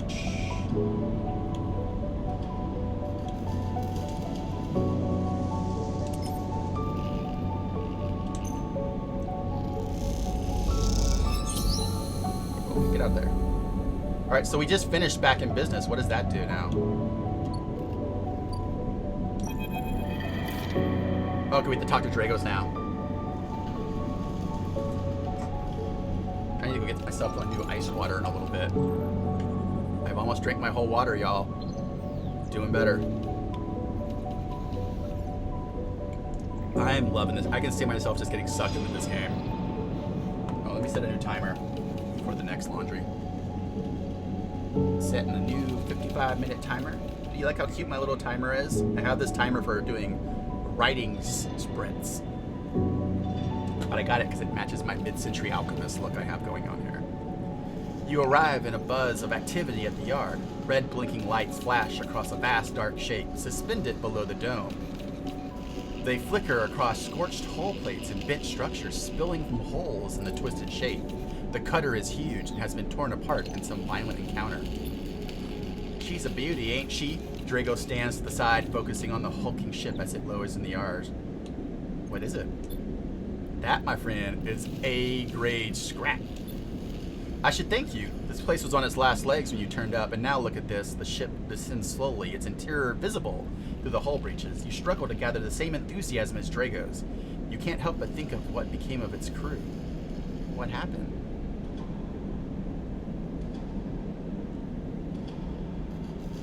Wait, I thought you could. I thought that was like the whole point. That you could gift them and then you lose them, but someone else can have them. Maybe I could put you on my family, make you be part of my family, Happy Capster, and then you have access to everything?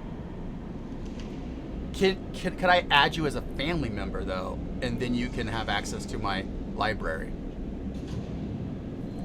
Because I have so many fucking games in my Steam library that I never play. Like, so many. What happened? Well, if you do the footwork, Happy Capster, I will let you into my library. Redacted library. What do you mean? He glances at you. I managed to convince our Salver friends to give me it on credit. That's what happened. No, what happened to the ship? He took more debt? I'm gonna ask him about the debt, man. We may have done well, but we can't afford a down payment on this one. He pats you on the shoulder. Don't worry. We'll make it back once we chop this beauty up. You sigh, but Dragos doesn't seem to notice. The ship creaks like a calving iceberg. It reaches the base of the yard. Dragos is visibly excited. I know I said you should stick around, but I'm gonna need some help on this one. The drone, one more job, huh? One more job. Oh, we have to log into each other's machines. Oh. Well, I don't... Do the machines have to dock? Watching, you wonder if you arrived in a similar fashion, locked inside that container of the wrecked SN-ARC freighter, lowered into the yard like a corpse ready to be butchered. Or was the container delivered to Drago on its own, a womb for your rebirth into this strange station? You shudder. Perhaps if you could learn something about the ship, you might be able to trace the path that led you to this yard. Drago squeezes your shoulder. After these past cycles, I think we're up to it. What do you think? You see the faded name of the ship emblazoned on the side, Winter Light. Let's do it. He claps you back. Glad to hear it. Come back in a few and we can make a start. A real beauty, Dragos repeats, perhaps to himself. You take one last look at the shattered ship as the drones start cutting and then slip out of the yard, feeling suddenly cold in the empty passage. Oh, I got an upgrade point. I also cleared a debt and returned a favor for your first friend on the eye.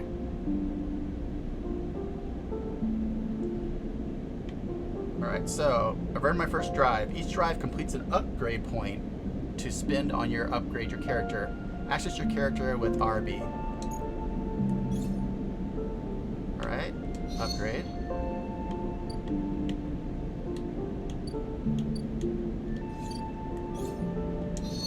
Okay, so let's see. I could upgrade my transfer intercept.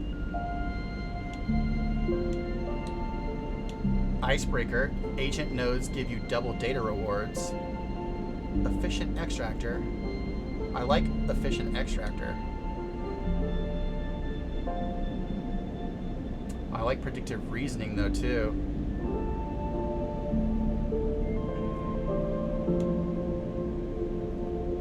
What do y'all think I should upgrade? Should I get the start on the engineer path? Should I upgrade my become like an icebreaker from that? Or predictive reasoning sounds kind of cool. But I think efficient extractor early on. Yeah, so that I can start getting scrap. Yeah, let's do that. All right.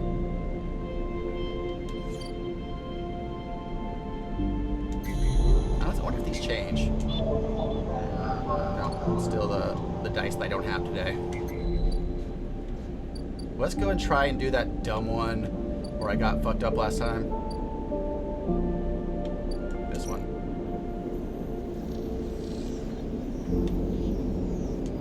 I don't have any scrap yet. Let's try this into it.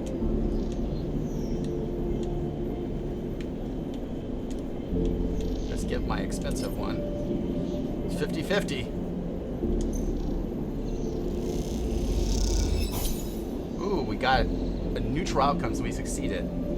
So we got one on our track of Trusted Trader. This game really lays into that, like, that dopamine, like those life simulator games where it's just like, yeah, I'm gonna put one more thing in. I don't think I need to eat today, do I? I ate yesterday and I've only lost 2 things from not eating. So I think I can go one more day and eat tomorrow and save my money. Let's go and do a shipyard thing. Just to start seeing what's going on here. Seems dangerous. Let's do it.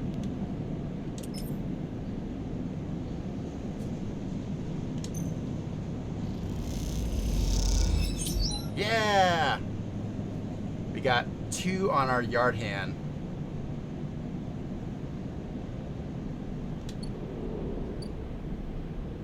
Alright, we're out of dice, so let's go sleep.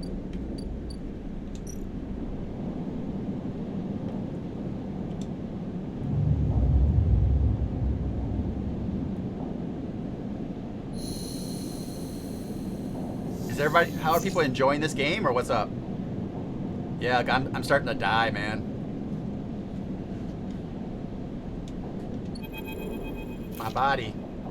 As you close up, a voice echoes down the corridor towards you. Sleeper, wait up! I'm gonna turn. I want to see what's going on. Ooh, it's a cutie. Fing is coming down the corridor towards you, a wonky grin on his broad face. Glad I caught you. Do I know you? He grins. You do now. So, Happy Capster, the context of this is we are a person who went to work for a corporation where they put you to sleep and they take your consciousness and put it into synthetic bodies to go work like on mines and stuff. And then like you're basically an indentured servant to corporations, and they have your body. They're keeping your body as collateral.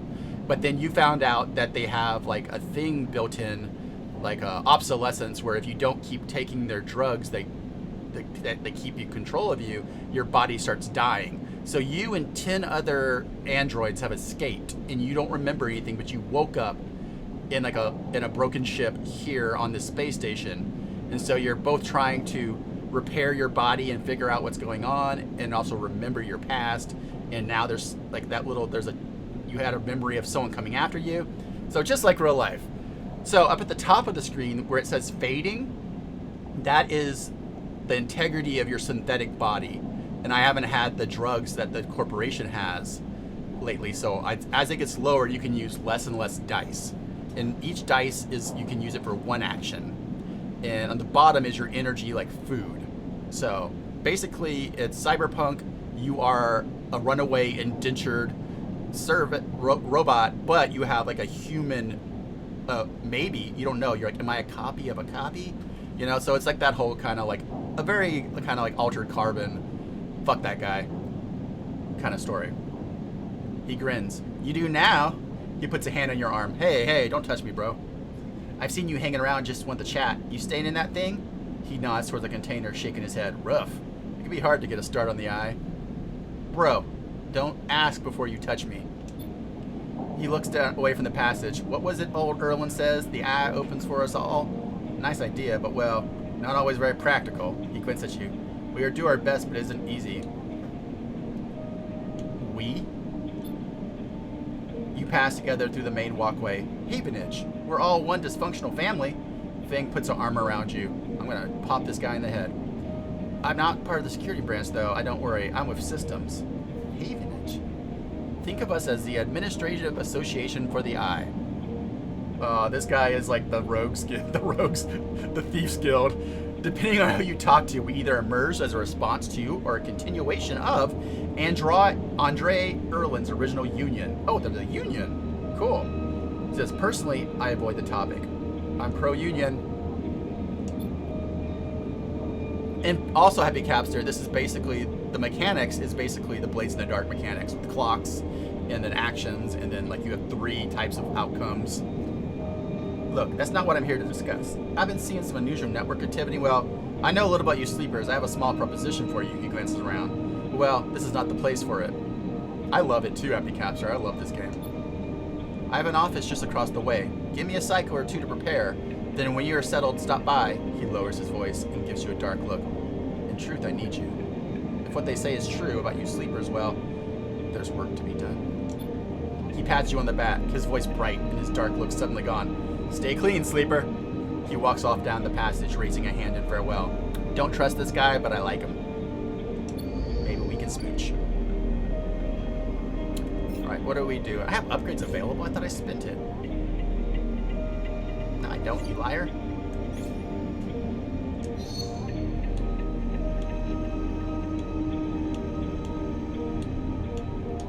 Yeah. Where do I have upgrades available? Quit lying to me. So I now build a ship mine. The Manifest, study the Winter Light. Let's toggle that one on.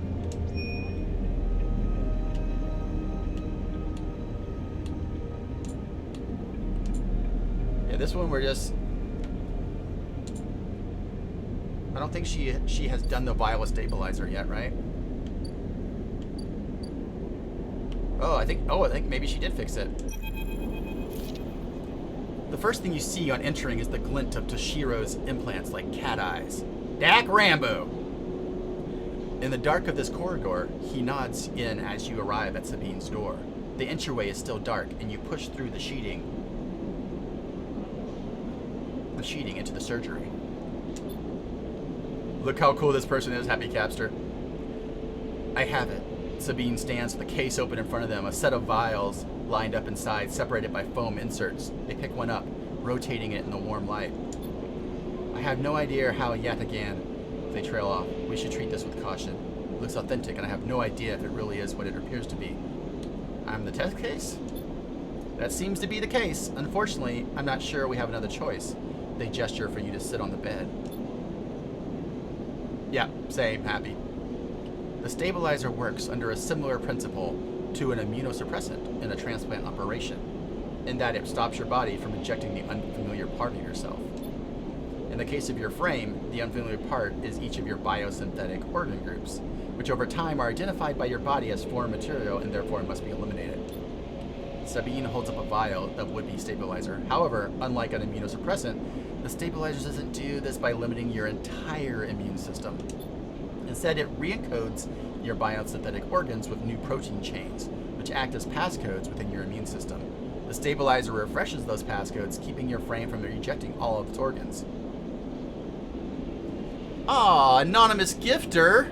Thank you, whoever you are, for gifting all those subs. We love mysterious people from the shadows throwing subs at people. A ghost gift from the spooky zone. In very basic terms, yes, they sigh. Look, what matters here is that or more? I keep getting the sound effect of more things happening, but I think it's just the 1.5 sub blowing up. I keep hearing the like subscription noise over and over again. Maybe it's just the 5 of them slowly. Okay, I keep hearing the over and over again. Maybe if I refresh my dashboard, it'll go away.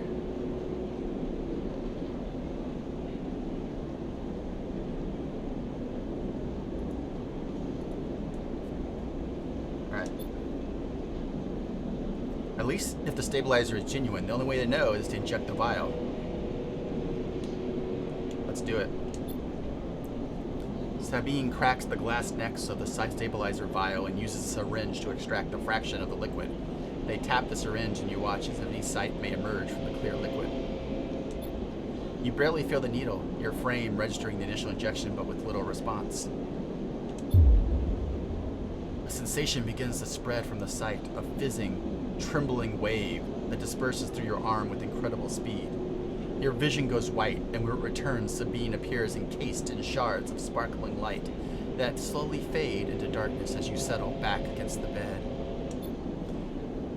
You swim in darkness, muffled noises like an argument heard from underwater, prickling waves of cold.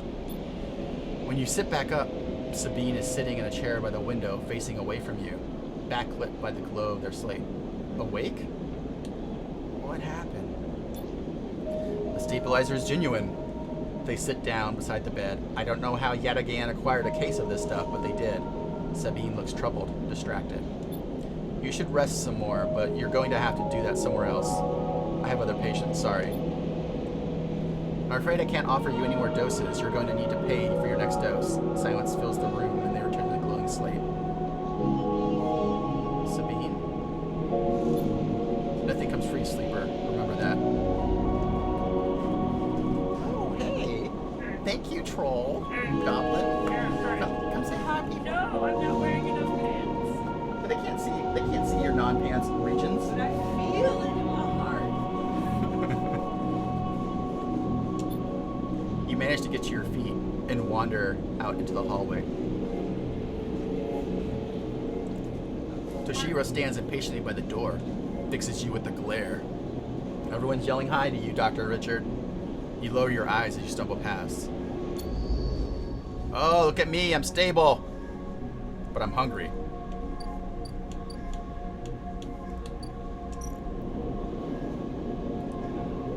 Give me some fungus. There we go. That's the stuff.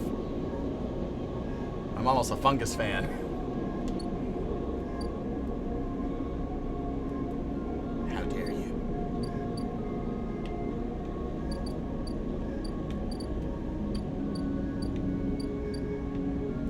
Once you get used to it, and I'm just now getting used to it, the system is really intuitive.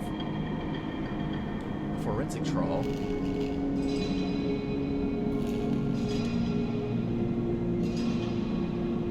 Let's do one of each, maybe.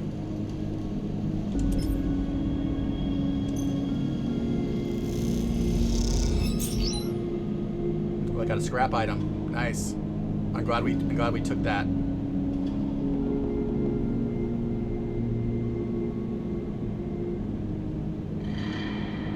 Oh, Drago's nerve is getting bad. This is not a good roll. Yikes. Oh. So, that actually, I got that one good. Let's go and use our one somewhere else.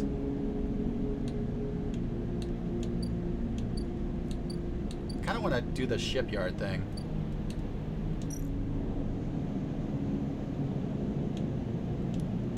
This is like a horrible, this is so dumb. 50-50 though. Yeah.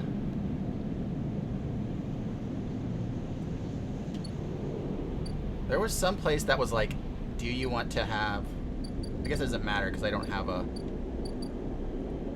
where was the place that was input a piece of scrap? Was it here? Yeah.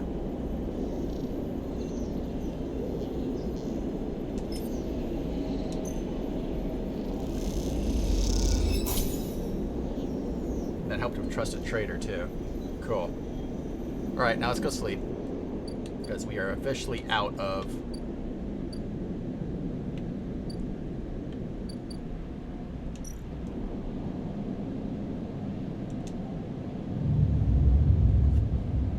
I need to get like a weapon or something.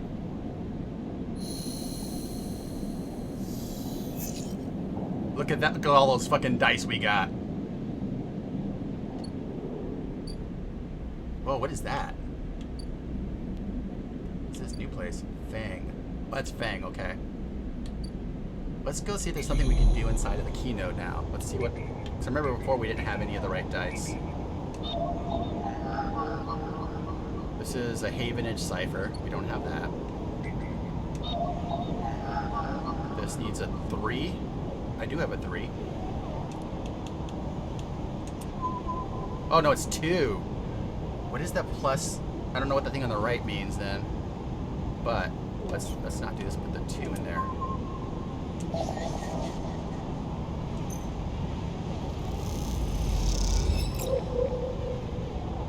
Alright, so now I took Havenage data. Interesting.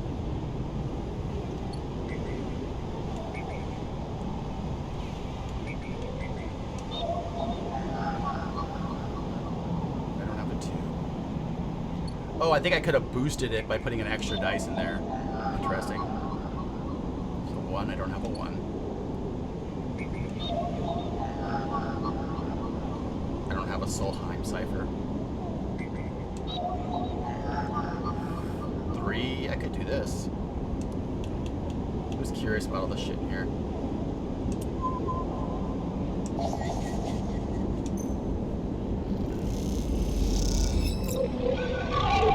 So I got an encrypted key. Interesting. Oh. As you drift back from the node, something latches onto you, a thread shrunk tight around you. It tethers you in place. A taste. The voice makes you shiver, its source somehow both distant and close to your ear. You see a distant glint of light shut off, and then suddenly a shape is at your side. It stalks around you, circling like a shark, like a wolf. Entity unknown. Stringent processing. Say, let's resist. Oh! You struggle against the thread and it tightens in response, a glittering garrote. So please hold. Look at this fucking tentacle dog. The thread around you thickens until it is a ring, a cylinder, a tunnel of light circled around you. It is blinding for a moment and then it is gone. As it fades, you see a figure, a creature in front of you. Its strange head flickers between different angles, reading you. What are you? The shape paces around you on lithe eggs. Though it is no ground here to pace on, entity identified. Origin, serial, cadence. The figure faces you expectantly. Sleeper, SNR. Unknown known. The figure's strange head rotates. Brackish signature of and not of. Attempting interface. As the creature speaks, more threads begin to spiral from its head. Thick, snaking vine-like ribbons that flex and wave. They approach with intent. Run. You kick off and glide away from the cloud, the threads surging after you like predatory tentacles. They follow, wrapping in the space around you until you're head in a web. Stop! The hunter halts its threads, its head twitching. Entity, your identity is unknown. We only seek to correct illegalities. Can you forgive your legal right to sentience? I'm a person. Incorrect. You are entity. All at once, Hunter's head is directly in front of yours, blocking your vision. You stink of their taste. The one with the sealed dock. Hunter shimmers with fury. I will find access. I will interface. An entity hides in the rotunda. You are its puppet. Hunter extends a razor-edged thread. I will not be diverted from my task. It glows with murderous intent. Well, I guess we're gonna strike. You lash out with all your force, not a physical strike, but a focusing, a spike of interference leaping out like a tip of a spear. Hunter stumbles, shifts, separates. Wake up. Ah! Blinking back into the station lights, shaking with fear. We escaped. And I don't like hacking anymore. Oh, what's this? Could buy some scrap. Unload containers.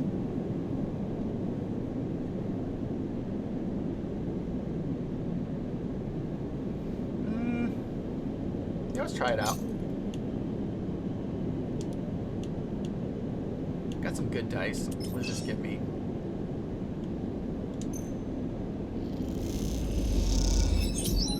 Cool, so I got some cryo plus energy.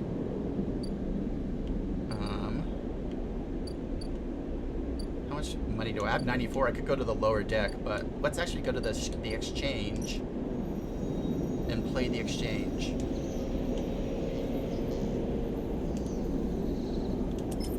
I want to build a ship mine. That just sounds cool. Trusted trader, cool. Let's do this again.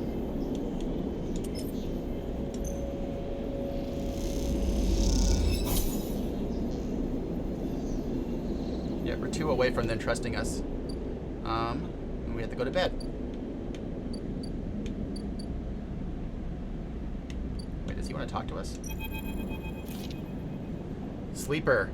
Thing catches your attention as you approach the Havenage building, leaning against a bay door to the side of the entrance. You approach. Easier to come in this way. Security, all that. He gives you a look. You know. He slams a button and the bay door creaks open, blinking light in the dark behind it. You follow Fing inside. Truth be told, I don't spend much time upstairs. This is where I work. The door hisses as it closes behind you. The bay is filled with pieces of hardware, all rigged up to generators and diagnostic slates, and things you don't recognize that glow with blue screen light. There is a chorus of hums that blend into a single wave of static, filling the dark corners of the room. Feng leans on a server stack and gestures. You like it? What is all this? He taps a nearby server stack, which beeps in response. This is my treasure trove, all dredged up from the sea of systems we call the Eye. You wouldn't believe what this place runs on. He steps to a towering block, speckled with vents. Some of these systems are from the original station, AE-1. This one, Solheim built. We had to invent new components, repair things we never built, reverse engineer entire subsystems into existence. Residents here look up at the Eye and think they're seeing a concrete reality. But this place is a system in constant flux, decaying and growing, collapsing into new configurations. He walks down between the hardware stacks and you follow. We're keeping this place alive, but also remaking it into something new, dragging it away from those corporate origins. Fuck yeah! He stops. At least that's what I'm trying to do. He turns back to face you among the flickering machines. They hum all around you. I know you can see this too, Sleeper. All these systems and sections. You can, can't you? I can see it. It makes sense, right? You're between here and there, between the people and their systems. You light this place up like a beacon. That's what I need. You glance at the lights around you, and as you do, they seem to flicker, to realign to follow your gaze. Bing notices it too. I'm guessing being a beacon isn't always ideal when you're on the run, though. They're tracking me. He pats you on the shoulder. Maybe I can help you with that. There's a lot of old growth in this place. Subsystems I can't see, access protocols lost to time and decay, secrets, a shitload of secrets. With your help, I can unlock this place, break off those lost ghost limbs of corporate control. He lowers his voice below the hum. Even in Havenage, there is old growth. Those whose roots trace back to the bad old days. Hell yeah, let's get some secrets. You help me dredge up the past, I'll see what I can do about that tracker of yours. He winks. Ooh. And we get like a Knight Rider soundtrack coming in. What do you say, Sleeper? I'm fucking in. I want to smooch this boy. Fing pumps his fist and claps you on the shoulder. He meets your eye. You won't regret it, Sleeper. Yeah.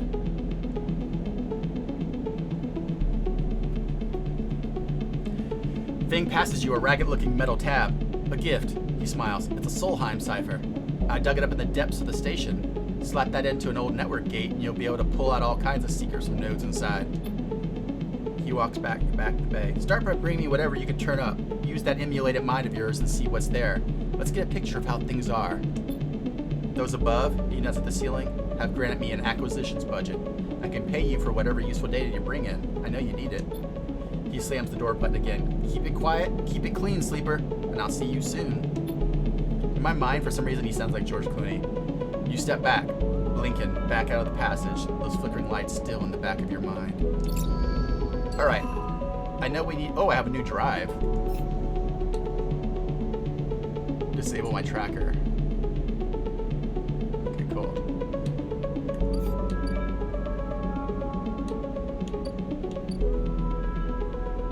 Let's see. There was one of these that needed a solenoid.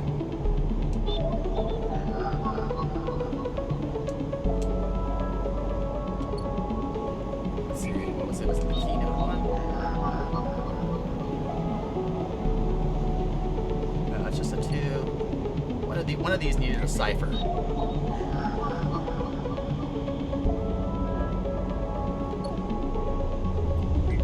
There it is.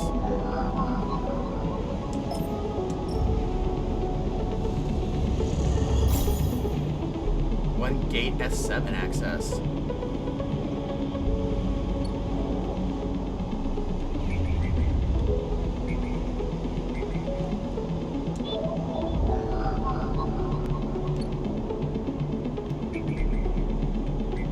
Is there a gate back here somewhere?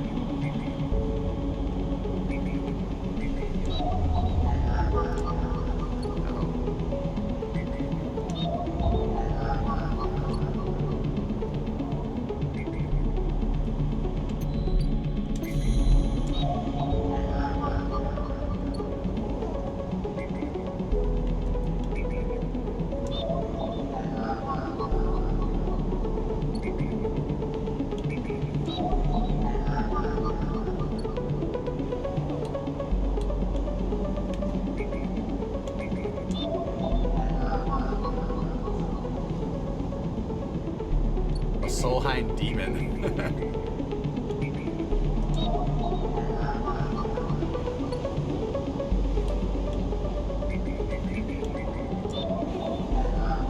Okay, so these are all just dice. So I haven't found the place that we use the gate S7 yet. But we can just go to sleep right now because we don't have any dice anyway. Whoa, no, wait, that's not where I'm supposed to go.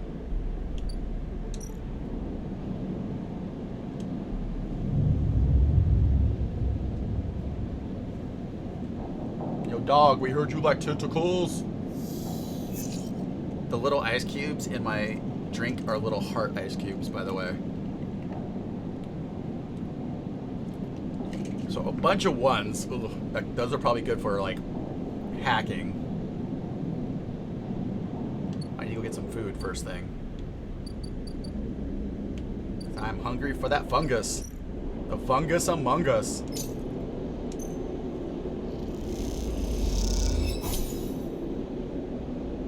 Yeah. Alright. There were some ones in here, I bet. Let's see. The Havenage is input a Havenage cipher I don't have. So let's go to the next thing. Keynode 1. That's a 2. Keynode that one. Here we go.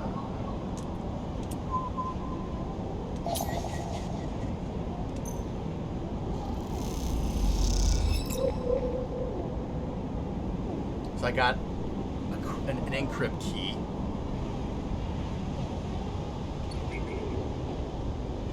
Let's see, what's this next one? Or any of these ones? I think the dice you need for these change. Yeah. This node is leaking corrupted contractor lists from the early days of the system's palladium rushes.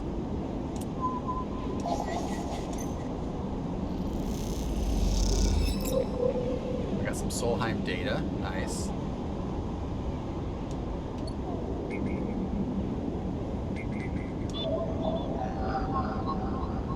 Let's get this.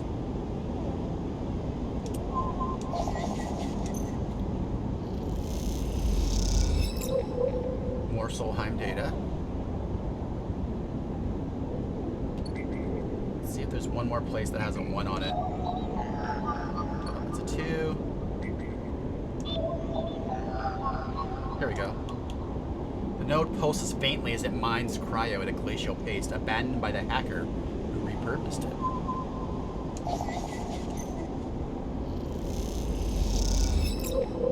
I got another encrypted key. So I now have 3 encrypted keys. Evenage data, Solheim data, encrypted key. So I can use this for like locks I come up to in places. That's cool. Alright, so now let's go use that 6 in the real world. But let's sell our shit first. I think this is where we sell our data. Yeah.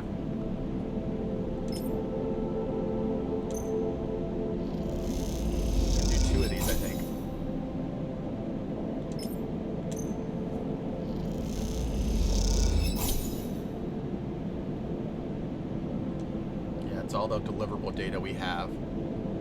Are y'all enjoying this game? I know I am.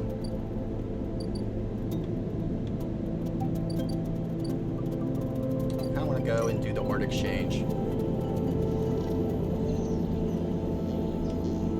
Yeah, let's use our last thing for the ord exchange. At a certain point, I don't know, like there's not a ton to talk about during the game, you know? Oh, we're trusted trader now. Let's go back there and see what the discussion is now. So I need strip mine fragments. How do I get those?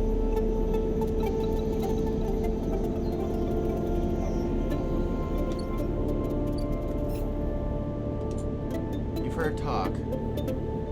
Gather 3 ship mine fragments. So that's probably going to be back when we're doing our other stuff. All right, let's go to sleep.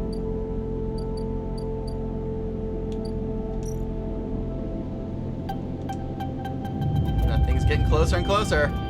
Yeah, this game is fucking rad. I love it.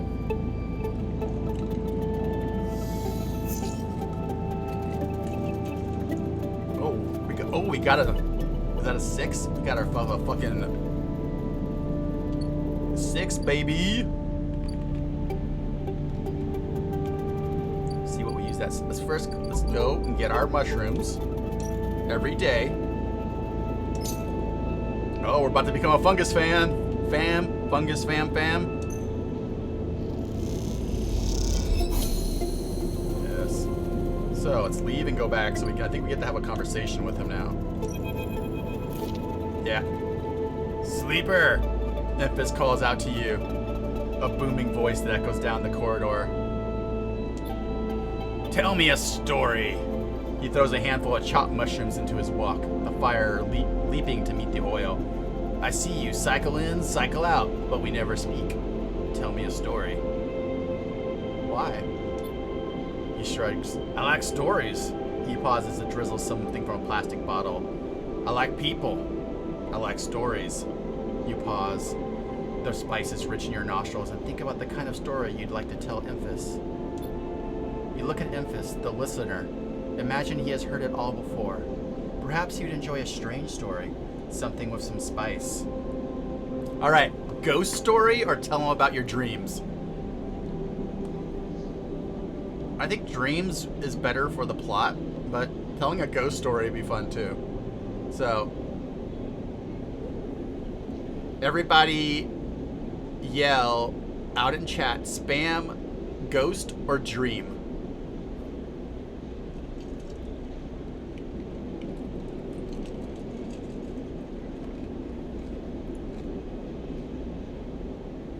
So we can tell this boy a story. Look at the stuff on his body. Fuck. Alright, looks like dreams are winning. Yeah, dreams won. All the sleepers, you tell Memphis, had dreams. Some were simple, memories left over from the emulation process that had become tangled up in their minds and would come out when they slept. It wasn't rare to hear a sleeper in the dorms scream or cry in the night. But your dreams, those gray, skeletal afterimages of systems and structures, of threads and patterns, weren't like the others. They weren't memories or nightmares. They were reflections of reality. Distorted, yes, but somehow true. You learned back then to keep quiet about them, to let them flow through your mind like water. That was until now, until you arrived in this place. Now your dreams colonize your waking life. They slip behind your eyelids with every blink, and now you understand they aren't dreams at all, but some process of interfacing, of speaking, of living in another world that flows through this one like smoke through air. You tell him you do not know if there is a reason for your dreams. Perhaps you reason it is just a side effect, or particular quality of the frame you inhabit. But whatever it is a gift, and you hope to make use of it. Emphas finishes cooking, squints a little at you. Sleeper, he smiles. You're quite a storyteller. He eyes you, and then you realize he is trying to gauge how honest you have been in your story. Emphas passes you the meal he has cooked, and you take it gratefully. As you eat, he talks, a natural exchange. I just bought a meal, though! Damn it! So I guess what I should have done is waited and come back and talk to him tomorrow and gotten a free meal. But, oh well. Thank you, Sleeper. He looks around the emptying market. But my time is done for today. I do not want to keep you longer, so I'll make a proposal. He gestures to the plastic boxes of ingredients stacked behind his small stall. These are good enough for most, but someone told me a story that made me think of a couple cycles ago. They said that across the gap in the Greenway, fresh mushrooms grow. Have you heard this? No. Neither had I, but I trust the one who told me. Emphas begins packing up his things. Can you bring me some? I cannot cross the gap, and I worry about leaving my things behind. He smiles. I'm sure a storyteller like you could handle the trip. What's the gap? I would prepare them for you, and if you wish to tell it, be the audience of another story. Yeah, man, I'll get you some mushrooms. Good, booms Emphas. Then I will wait for you to bring them. Emphas sides his walk away and straightens up. I'll prepare a recipe then, Sleeper. Good luck with your foraging. You turn away and walk back into the main market. The rich tastes of Emphas's food still lingering in your mouth. Stories for food, you think. A trade that seems more than fair. Fuck yeah. Where's my mushroom?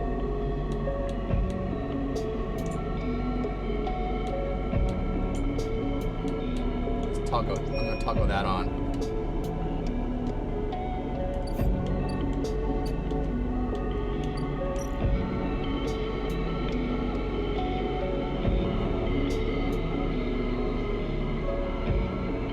Alright, so I need to figure out where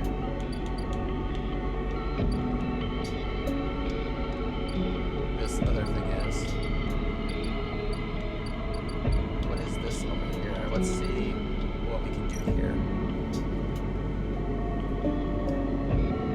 let's unload some containers. Let's not use our 6 on this, but let's use the 4.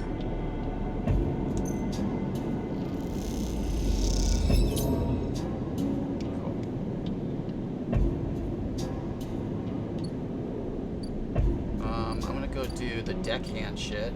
Oh, actually, let's go into this world.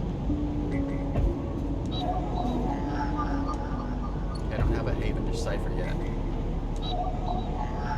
This was a 2. Let's do it. And I could have, if I had 3, I could boost it, but I don't have the boost. Okay, I got another cryptic key, so I have a lot of keys now.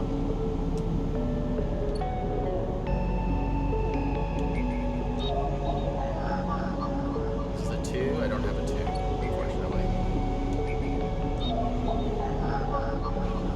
This is a 2 as well. 2 as well. Okay, so there's a lot of 2s down here today. And a 1. Cool.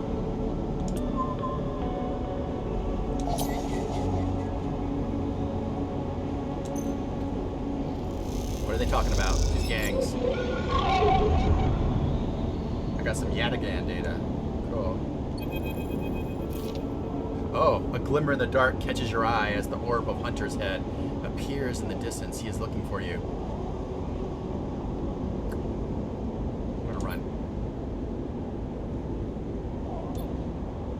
Closer now, that roving orb wreathed in tentacles. It flickers, jumps once, twice, and then his hair. Hunter is here. I probably should have hidden, huh? Entity, submit to inquiry. What should his voice be like? Should it be like, entity, submit to inquiry? Or entity? I think it should be like the weird, soft, entity, submit to inquiry. Hunter reaches for you in that unpleasantly familiar way, waving threads, creating a cage. You push against the threads as they close in, becoming frenzies as you push them aside. You are caught by whipping tendrils and feel them pulling you away from the anchor of your body. You push through, clearing the threads. Entity, hold for processing.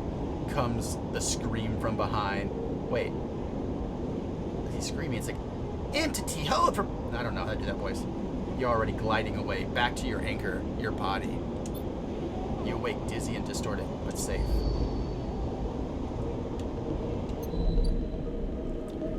That guy's scary. Okay, here. What am I right here? I can sell components, play the exchange, but I don't have any reason to do that. Over here in the wet dock. This is just the crossing. I think I can sell some data to Fing. Oh, I can't sell that I have like that Yatanga data. What's going on in the shipyard?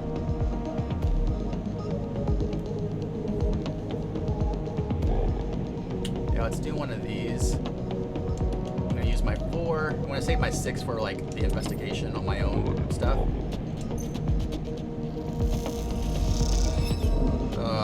That didn't work. Alright, so let's go do our last one in Dragos' yard. And we'll do a forensic trawl with the 6. So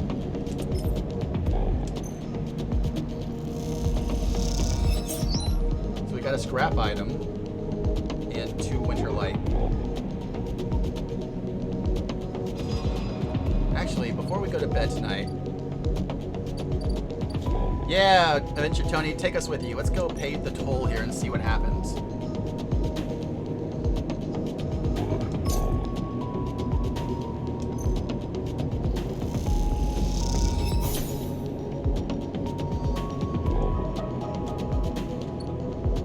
So now I can go to low end. Yeah, now I can go here. Oh, this is the gap, okay. To reach the Greenway, you need to pay for pass, a practice invented, the space was called. Okay, so I need to get 150 cryo to go get those mushrooms for him. It's in free spoke. Enter the spoke, a tangled network, makeshift tunnels. The spoke were a hive, there are no maps here. So this is just something we can go and like explore next time. Cool. That sounds like fun. We can do some like free clay tat lava, a clack of filter caps, or an engineer. Maintain helping is a good way to make friends. Okay, so we come here and start making friends by helping next time. Cool. Let's go sleep. We have some new options for tomorrow now. I'm getting close to being hunted.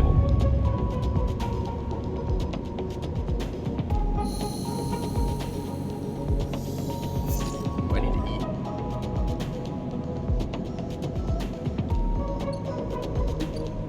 Alright, so first things first, we go let's get our mushies.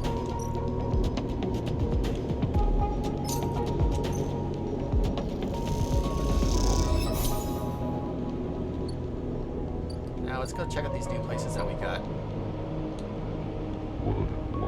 Let's do the free spoke once. Let's do the risky one. I'm kind of... Oh, wait. Let's do the danger one with our 6.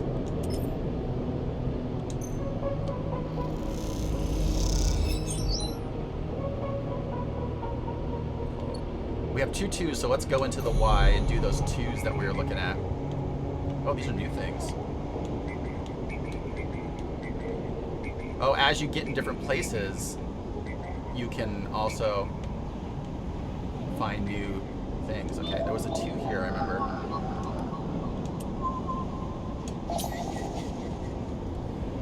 I don't think I need to boost it, though. I don't really understand what the boost would do for me, but... So now we have Havenage data. And then we have... last Solheim, which I think was a 2 again, so let's do that too. So I think this is all the Solheim data that's available here.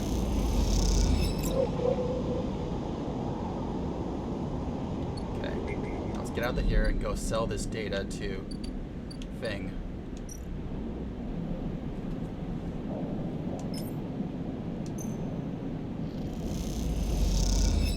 Okay, so we did the scoping the system. So let's go back and then out and then talk to Fing again, because I think that is going to open up. As you enter the bay, Fing is nowhere to be seen. The banks of... He's right there, y'all. I see him. He's right there. The banks of servos and machines blink out of the dark, staccato rhythms, unseeing eyes of the station's digital ghosts. Shitheads! Fing's voice echoes from behind a stack, followed by a hammer of a fist on a metal casing. These snaky shitheads! Stay silent. Sleeper? That you or am I in trouble? Fing's grinning head pops out from behind a stack. Just the emulated conscience I've been eager to see. Come back here. You pick your way between the thrumming stacks, trying not to trip on loose bundles of cables or a blanket on the floor.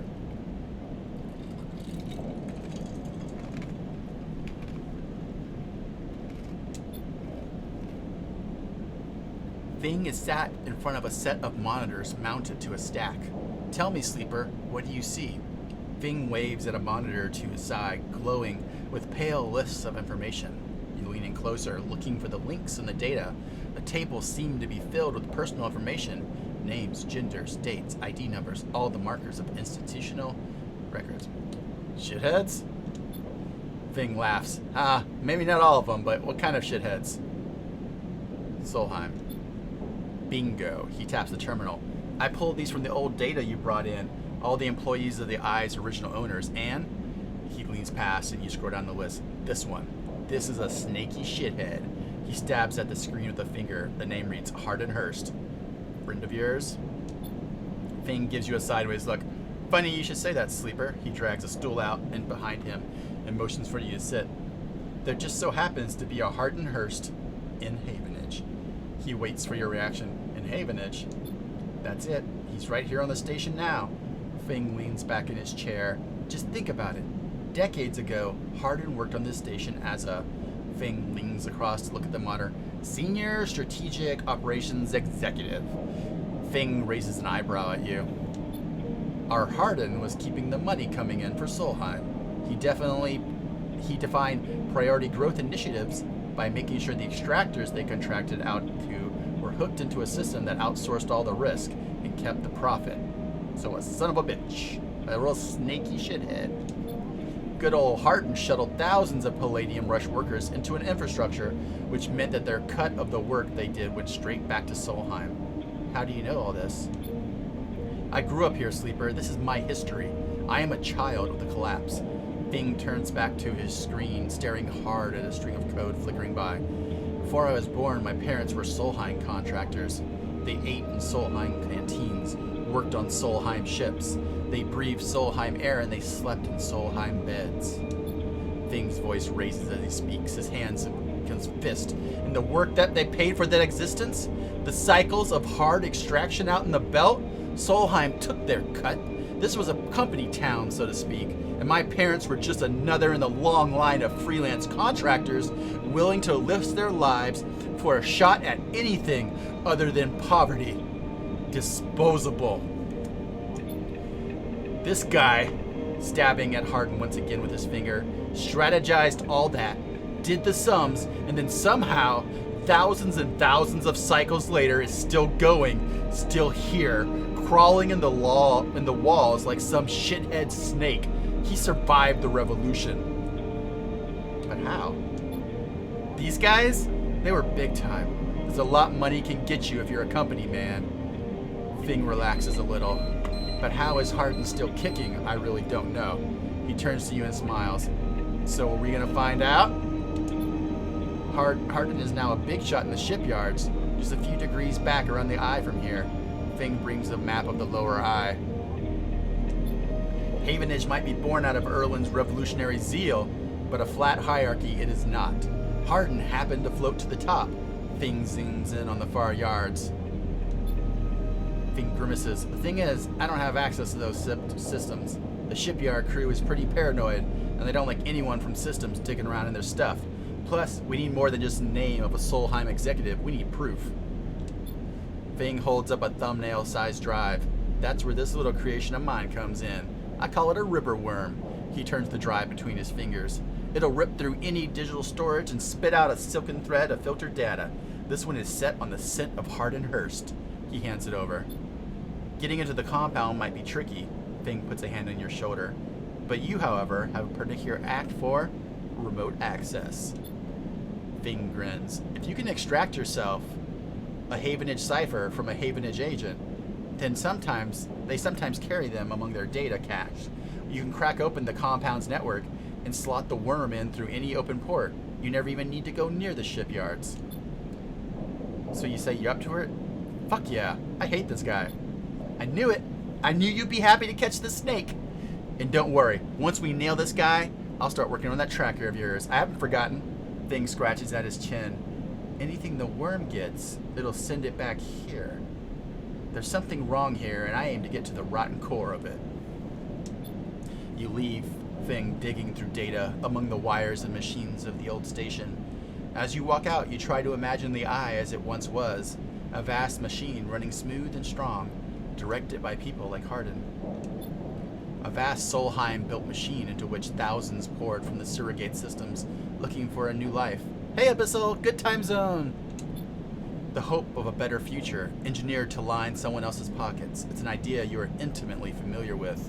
We are going to tear down the system. You think of Hardin still alive, still part of this place, and wonder if the past is ever truly the past. Oh, fuck yeah, man.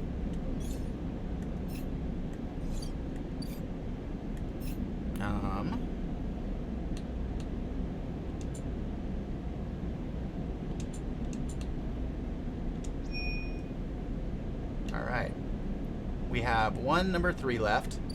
So I think we should maybe go to the shipyard and see what's happening there. Let's assist a builder real quick.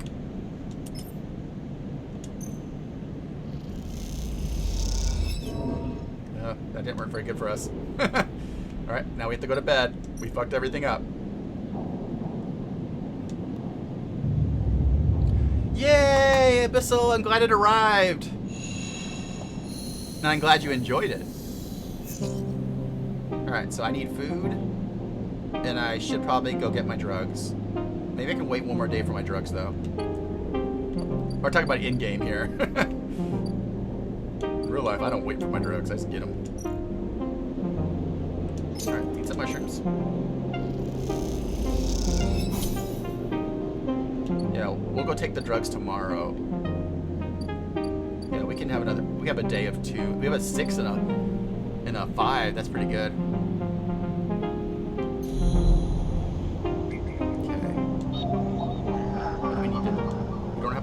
We need to find a Havenage agent and hack him.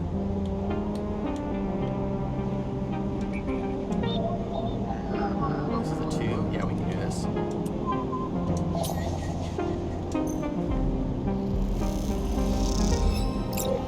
Alright. That's not a cipher, though. Damn it. What is this? This is like a 6?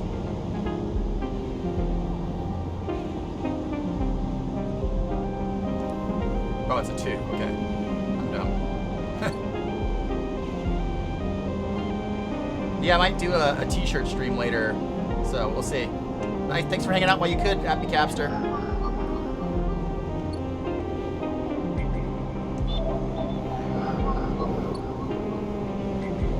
Do some hacking. Alright. So, I kind of want to see what is going on here. These new places that we don't have. Steal a shipment.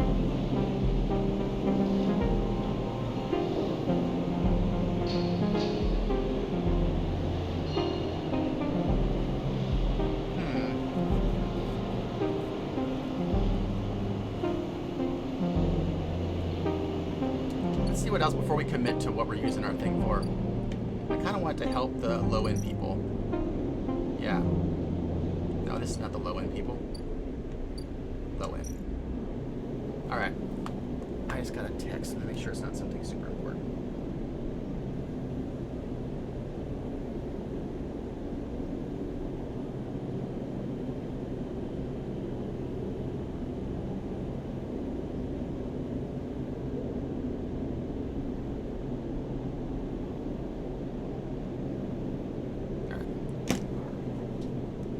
A little loud versus your mic.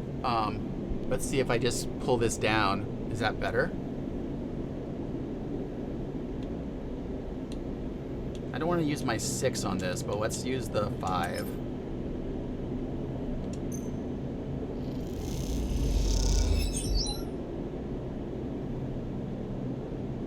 Okay, let me see. Let me go and turn down the music a little bit then. I had it high because I like it. We can put it to 4 though.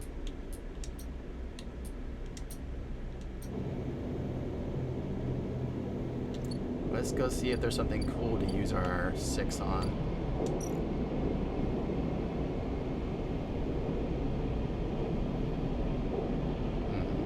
Danger, risky. Let's use our 6 on the danger.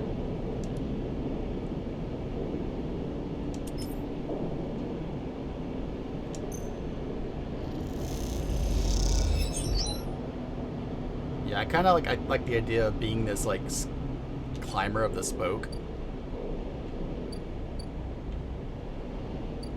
But that was all our stuff for the day, so we have to go to bed now. We gotta go bye-bye now.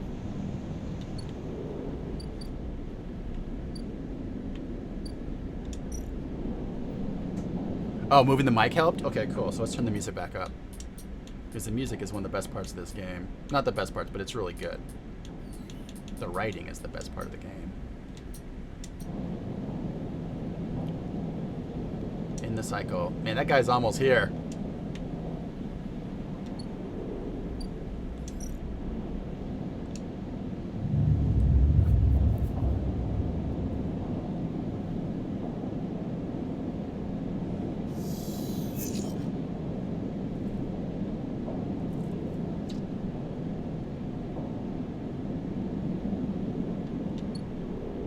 I need my drugs. I'm tired of not getting my full 5 dice. 100? Jesus. Oh no, yeah, I'm gonna wait to buy that. That's so much money. I need to make some. This time needs to be all money making. Let's go do it in the shipyard though.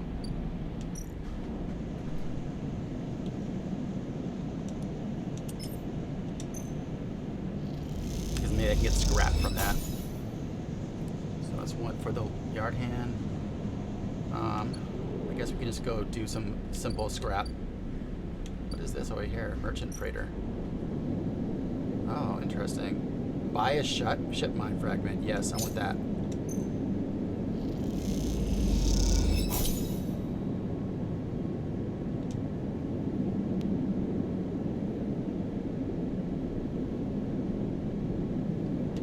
Alright, so let's go use our ones in just like the most simple place to over here.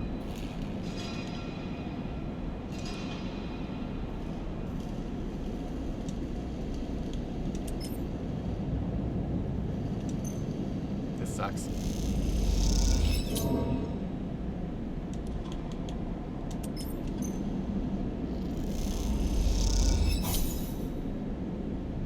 Cool.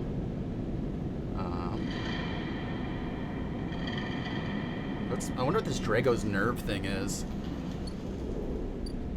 I think after this sleep, they're gonna find me.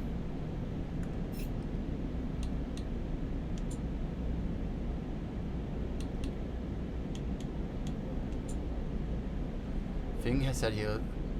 Alright, so let's disable the tracker should be the most important thing. I should have been doing that from the beginning. But first we have to sleep. I think the tracker's, the hunter's coming. This cycle, yeah. I am excited for Spelljammer. I already have Spelljammer, but I'm excited about Spelljammer.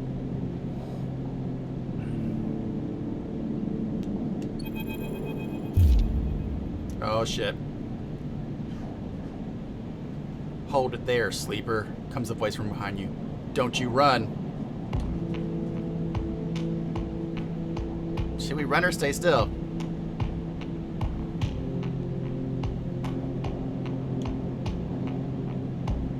Run. A strike across your back knocks you face down on the floor. I told you not to run, idiot. Ethan pulls you up. He's wearing a wide smirk and a slick jacket. You immediately know he has terrible news. You got all the way out here and then you stayed put? He laughs a cruel laugh. That a sleeper thing? You're my first. You barely hear him. You notice the handgun he has lowered at your chest. It's hard to take your eyes off it. He reaches down with his other hand and slips some kind of ring out from a belt loop without taking his eyes off you. Make it to the eye though, that's pretty good. This place isn't so bad. Bars, market people. I pull most of my contracts off asteroid caves or off of godforsaken moons. He splits the ring into two perfect circles. It's hard to hit civilization when there's so much space to come between. Yeah, I'm excited to see what they do with Spelljammer 5e. Who are you? Just a freelancer on a contract? Go easy. Make a break for it. You see a chance the moment his eyes leave you. You spin, knocking him away and sprinting down the corridor. Then a shot rings out, echoing off the metal. A bullet hole smokes in the wall behind your head. You freeze, and Ethan closes the gap. This is a very boring routine. Trust me, I've seen it all before. He slips the rings over your trembling wrists. Ethan nudges you to start walking. To the ship and home, he whistles. Go easy. We can work this out. Can we? Not see his assets. Ethan yawns and he nudges you. Shame to come all the way out here to head back to Essenarp right away. That tractor of yours makes this too quick. Was hoping you put a bit more of chase, you know. A running battle through the bright market, maybe. A holdout on low end. There's a few establishments I would enjoy checking out while I asked around. You walk in silence for a little more, trying desperately to think of a way to escape. Hey, I have an idea. How about on the way back to the ship, we stop for a drink? I'm buying. I have a better idea. Although, muses Ethan, I got myself thinking, what's the rush here? Here we are in one of the most lawless joints in the circuit systems. We're heading to the exit. Okay, here's the idea, starts Ethan. You and me, we make a little agreement. Here are the terms. You run or leave or try to abandon the eye, I shoot you. You plot or scheme, you try to kill me, I shoot you. But, he smiles, you come to meet me at an establishment of my choice every few cycles. You pay my tab, I don't shoot you. He pauses. You don't pay my tab, he rattles his handgun. You get the idea. I get it. Okay then, sounds to me like a deal. He stretches. You know, I really thought I was gonna have to kill you. This is so much better. He clicks something at his belt and the ring releases from your wrist. I'm gonna see if you can buy my old stool at the compressor club. Come see me there. He aims the handgun at you, squinting down the sight. Let me just remind you, that body of yours is one big tracker, so don't even think about leaving the eye. I'll know. Ethan turns and strides off down the corridor, slipping his handgun away. The mix of relief and terror you feel is overwhelming. What are you going to do? Well, that sucked.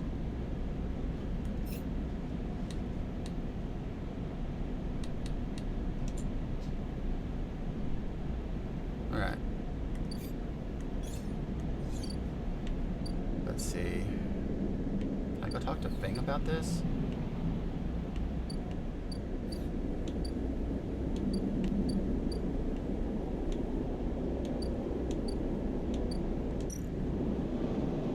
I don't have enough money. I need to make some money before I can do that. First, I need to eat my food for the day.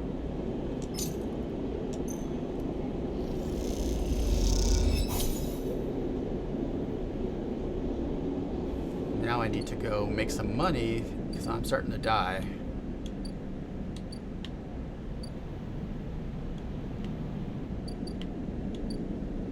Let's see if I can the order change and make some money. Because I'm an Intuit, so do I have some scrap?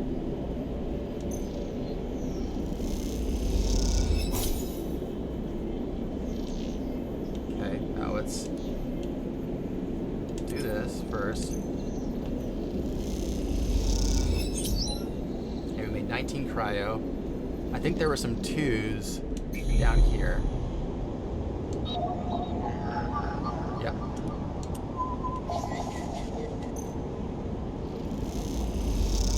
Alright, we got some Havenage data. What else do we have here? Let's see this person. This is a 1. We don't have a 1. Another 1. Any 2s over here? Another 1.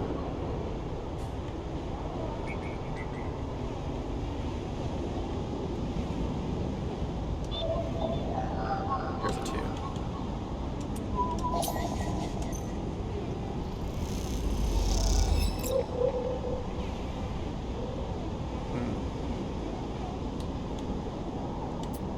Got a Ripper Worm. Havenage Cipher. Oh, I have a Havenage Cipher. I didn't know I had the Havenage Cipher. Let's go in the Havenage Gate then.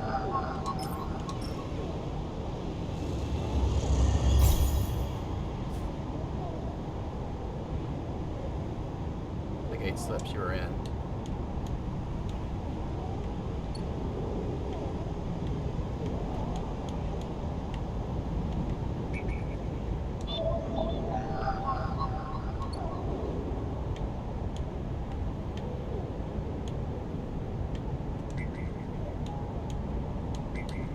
Oh, it's like a double port. Oh, weird. You go up. This is where I want to put the Ripper Worm in, though. Shipyard servers slotted.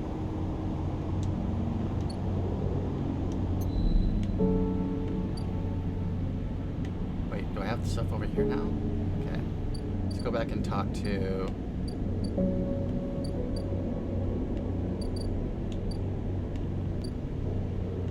Wait, where was...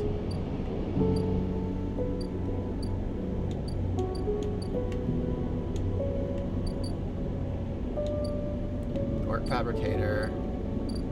I thought it was like kind of like by my bed place. Oh yeah, Things Bay. Oh, so it needs 3 cycles to run. I don't have any more money for today. I'm just gonna have to sleep without getting my drugs.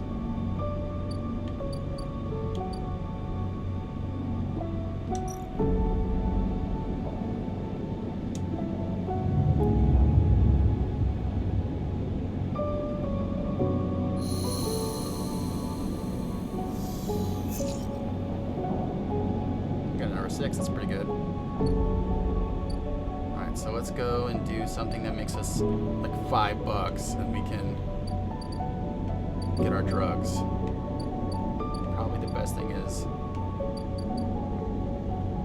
What's the rotunda? Steel dock plans. Oh! Let me see what just happened.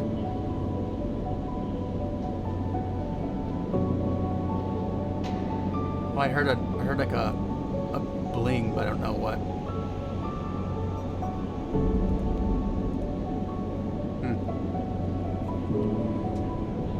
Steel dog plans.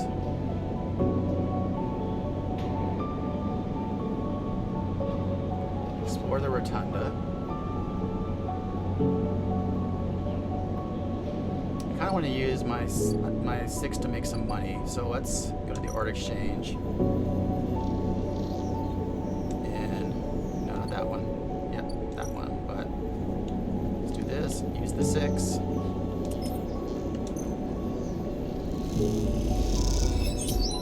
Got my 19 cryo. Let's go buy our drugs. Fucking racket.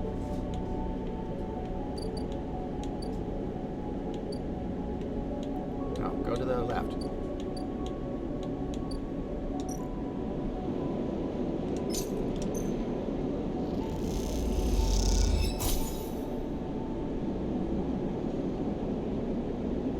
That's all it gave me, was that much?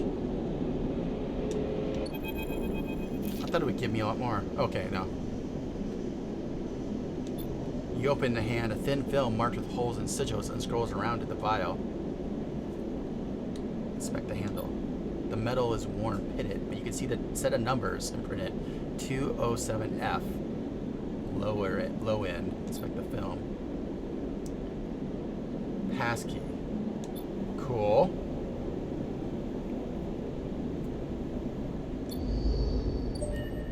Can I take my drugs, though?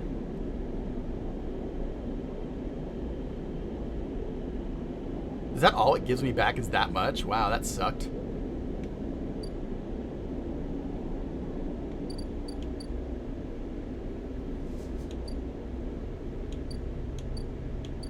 These are new places that weren't here before. What is this noodle place?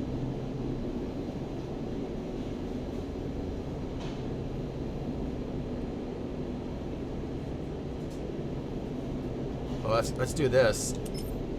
No, not that one. I want to do a shift that I get paid while I eat. There we go. That's good. Now, let's go to Unit 207. Unlock the apartment.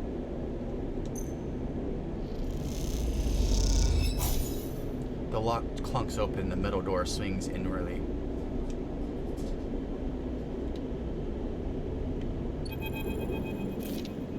As you push the door open, the automatic lights flicker on inside the apartment. They reveal yellowing plastic panels, the curved shape of wall-mounted utility units, the detritus of a routine life arranged on every surface. You step inside, clicking the door shut behind. The amber light of the aging fixtures glaze everywhere with pale orange. The work surfaces hold a variety of objects, indistinct from the dull lighting. A pale blue light drifts from a doorway at the back. Inspect the surfaces. Smudges through the thin layer of dust suggest a recent, rare and hurried visit. They trace a path to the water dispenser, the auto wash, and into the cabinet, the empty pill case. Cramped utility room with the auto wash, blah blah blah. Inspect the room. A bunk is tucked into the wall, the blankets ruffled. A wall desk glitters with rows of vials and container. A briefcase lab sits open, loaded with reagents and compounds. Approach the terminal. From somewhere in the dark, sleeper. Sabine's voice shakily echoes through the apartment. Welcome to my home. I'm sorry I can't be there. I have to make alternate arrangements. You hear rattling noises, static. I was able to record this message, but I don't dare show my face. Something is happening within Yatagan. I no longer trust them. Their voices become distant, slipping behind the background noise. I have something to ask of you. I want you to get me out. Yatagan was supposed to hide me, to protect me. And everything happened, I was too desperate. And then after that, I was too tired to care. A noise like waves over the recording. But I'm done with them now. I want out. Screw the debt. but I need insurance, something I can hold against them. I have my suspicions, but I can't be sure. I need information, and as you know, you need me. A pause, something clicking in the dark. This isn't a threat. You have to understand my position here. Another pause. I know sleepers. I have been here before. I can help you, but not with the Yatagan's noose around my neck. Get me data, get me information, get me something I can use against Yatagan. Then I can get out, and you can get what you need. Please. Waves of static cut into Sabine's voice. Bring here, terminal. I get you when I'm again. You look around the tiny room and try to imagine Sabine living here, working at the desk, sleeping in the bunk, blinking into the terminal in the dark. The recording cuts to static, filling the room with a white hiss, then silence. Access the terminal. You sit in front of the humming terminal, an access port, but the rest is encrypted. What does she need to hide from, and what debt do they owe to Yatagan? You try to assemble the pieces, but too many are missing. The only thing you know is without the stabilizer, your body will die. You glance at the briefcase lab on the desk, its glassware glinting in the dark. You turn away and leave, the door clunking shut behind you. Back in the corridor, you notice a scrawled graffiti of a blade on the opposite wall. Yatagan.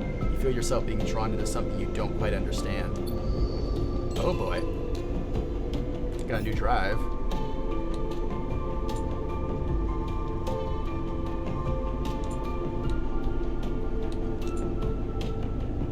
So those are both data mining operations. Oh, I got an upgrade point. All right, let's see what we should spin this on. Hello, upgrade point. Sometimes the buttons don't quite work good on this.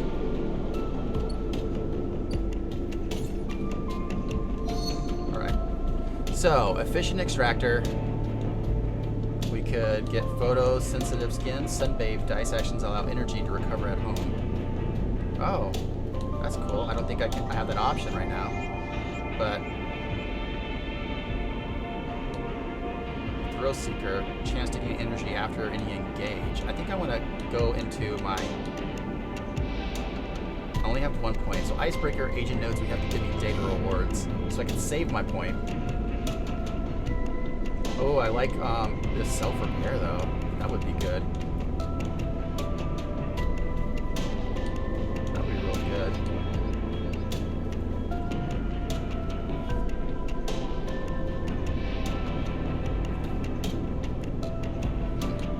So, Thrill Seeker, I get energy after an engage action. I don't really care much about that. This isn't, I don't care, but then the instant karma it leads to, it's good. I feel like double data rewards would be really good. But I could also upgrade this. Wait, nope. If I upgrade this, I can get more random scrap on engineer actions. Wait, what now? Nope. Sometimes it's trying to use the background stuff instead of that. Nope. See? That's like a bug, I think. Alright, so efficient extractor gives me some +1 on getting random scrap, and random scrap is good because you can sell it. I wish I could upgrade my transfer intercept. That's really good. Let's spin this real quick. I know I want to get to the self-repair. So now we got to save the next 2 upgrade points.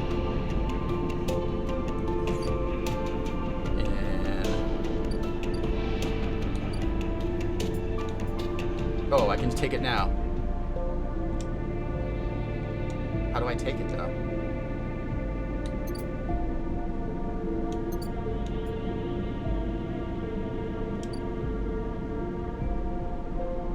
Do I have to go back to my room to use it? Can I sell anything to Fang right now?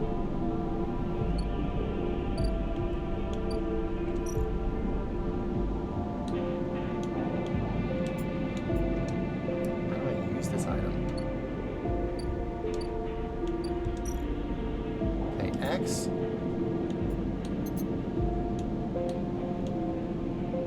Oh, here it is. I can inject my stabilizer right here.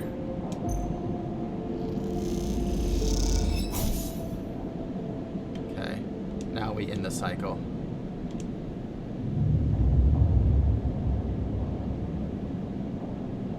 I love funguses. I wish I had some fungus right now. Ooh, look at them dice. Damn.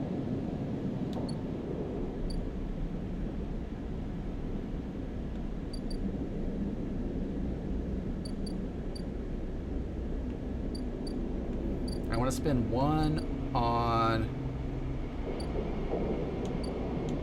the free spoke because I'm kind of really into this free spoke thing. Let's use one of these 6s to do the danger one.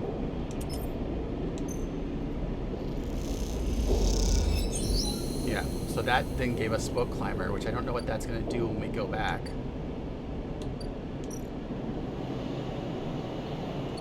Let's see. Ascend to the hub. Okay.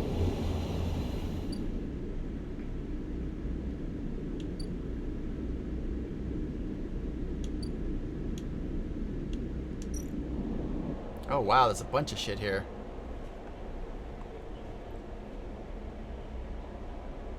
The hub is thronging with spacers. They can be a prickly bunch. They know the place well. Access manifests. Alright, so this is about just kind of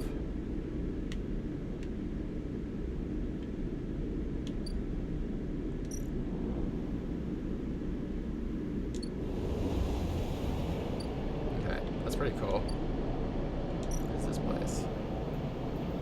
Oh, sell the ship mine.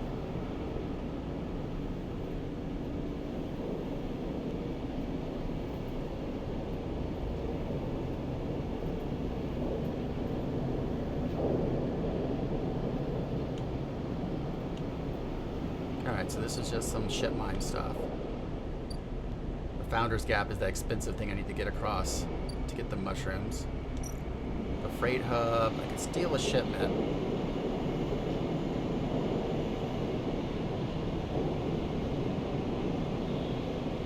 Alright. Let's do a shift to get our free food.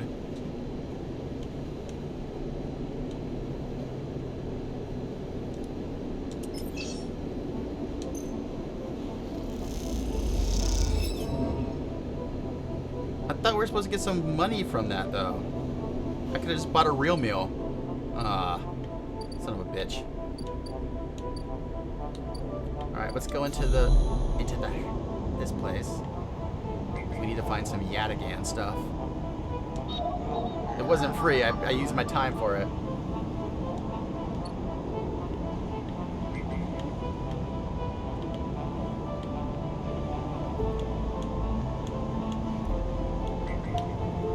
Some kind of like havenage place that we saw before. Wait, never mind. What's this? It's a 2, no 2s in my deck. Another 2. God damn it. Yatanga, a 1. Yatanga's who I'm supposed to be hitting. Another 1. Fuck.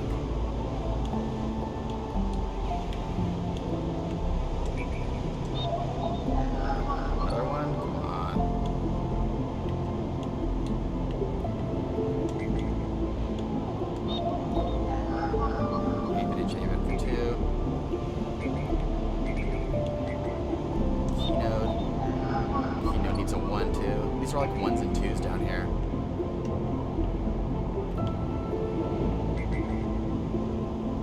Okay, so 1.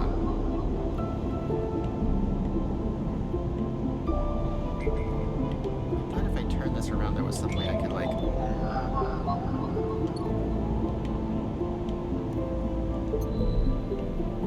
right, never mind. What's going on in the shipyard right now?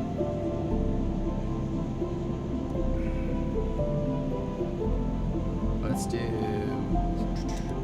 use our 4 here. I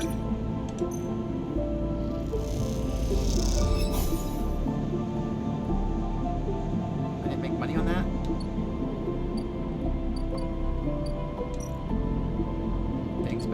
one more turn for that thing to go out. Dock C4, what's going on there? It's the crossing. Buy some scrap, or I can unload containers. Let's use one of ours to get some money here.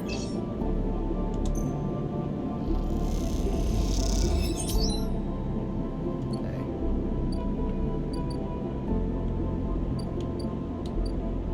I still have like 2 more on this, right? Yeah, Ethan's tab. How much is it gonna be?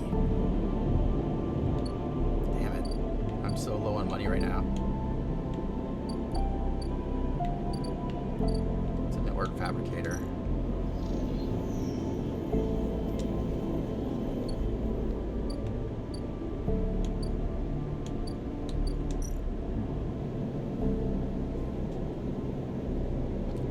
Ooh, maybe I can make some money with my 6 though.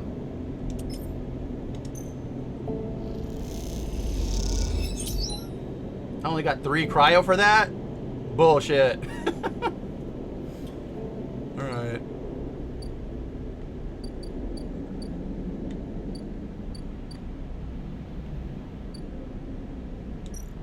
I think the playing the stock market is so far the thing that makes the most money for me.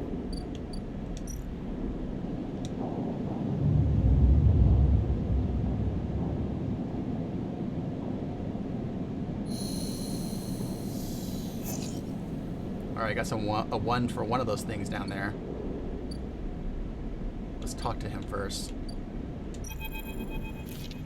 As you arrive, Fing comes striding towards you, taking you by surprise. Let's go, Sleeper. He puts a hand on your shoulder and turns you back the way you came. Go where? To see Hardin Hurst. He gives you a sideways glance. Isn't that what you're here for? He steps down the passageway. Sorry for the hurry, but we have something of an opportunity. The data you ripped? Well done, by the way, he grins. Tells me Hardin is making a rare inspection of the sidereal horizon this cycle. It's the perfect chance to confront him outside that compound he hides in. Fing takes a sharp turn. Let's do it. Still catching up? The massive colony ship being built out in the shipyards. Biggest commission Havenage has ever had. Fing slows, slips into a dark service tunnel where a water pipe drips in the back. It's him, Sleeper. The same Hardin Hurst. Our worm ripped out decades of records that mention him by name, an entire trail of documentation from the first days of Solheim collapsed until now. He wrote out the whole thing, slipped into Havenage when it first broke off from the Union. He paces in the tunnel, a hand rubbing the back of his head. I need you to understand something about Solheim, Sleeper. I don't know what you know about the collapse, but it wasn't as instant as it sounds. It wasn't like Solheim was here, running the station one day and the next Erland's Union took power. Back within, Solheim knew this place was slipping away from them. As the palladium market collapsed, they tried to keep the contractors working here. The pay got smaller, the costs got higher. People like my parents were forced to work non-stop just to keep a berth on the station and water in their tanks. Solheim squeezed every last worker into the mistakes. The accidents were coming in non-stop. And as new waves of contractors came in desperate to work, Solheim welcomed them in, taking bribes instead of checking pilot licenses. The whole time, Solheim was folding up, dragged into court cases in the central systems, while this severed limb of a station still desperately tried to take all it could. Those riots came after the collision at the Dock 2. A young pilot, his MEV overloaded with palladium, miscalculated his trajectory and took out a section of the ring. Hundreds died. Thousands panicked. My parents told me people were terrified and the blame fell squarely on Solheim. People like to tell stories about Erland, how he brought the factions together, spoke to the crowds, turfed out Solheim. Maybe that's true, but my mother, pregnant with me, locked herself in their MEV and welded it to the dock, while my father joined the improvised crews trying to seal up all the ragged edges of the gap. He never came back. Fing pauses in the dark. They sealed it up, though, and by the time they did, Solheim was gone, abandoning every one of us to the black. Apart. Fing finally turns back to you now, his eyes burning from shits like Hardin. Shits who held their place, wrote it out, and slipped into the new structure like nothing had changed, standing shoulder to shoulder with those they had exploited at every step. Fing starts walking again. That's why I can't just let him strut about the shipyard. This time, his past catches up with him. Woo! my throat there.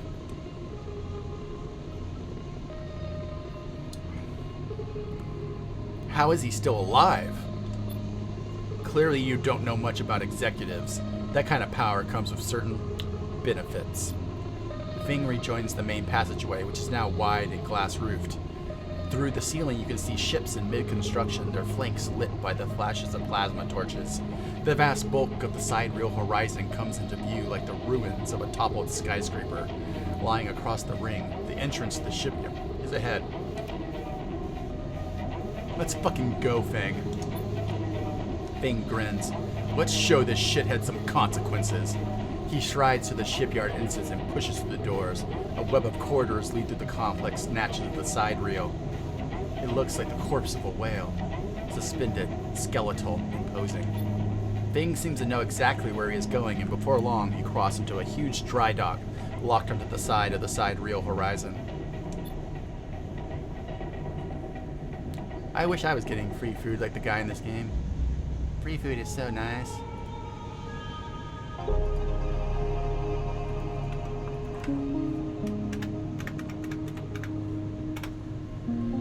A network of platforms and scaffolding cling to the ship's hull. This game is so cool. Filled with workers and equipment. It's basically Abyssal Icarus. You came in late, but it's basically the same mechanics as Blades in the Dark, but set into like a text-heavy role-playing game. The sound is stretched across the vast space, so the welding, cutting, and sealing seems to come from everywhere at once. Both you and Fing spot them at the same time, a group walking slowly across a gantry. And at the front, I love that word, gantry. Gantry. Two men, one gesturing towards the ship, the other stick-thin, cleanly dressed with a shock of gray hair. Hardin. You and Fing say his name in unison, and Fing sets off up the stairs to the gantry, with you following behind. As you come to the same level the group is passing, the foreman gesturing to the work done on the side reel, and Hardin nodding along. Hardin Hurst! Fing shouts across the noise, taking you by surprise. His voice bounces and comes back in a rippling echo. The figures turn. Yes? Hardin quizzically raising an eyebrow. He glances between you and Fing, and you see his glaze linger on your body, unsure of why a sleeper might be in this place. You're a traitor, Hardin. A Solheim executive who tried to hide here among its victims. Fing's voice is steady, strong.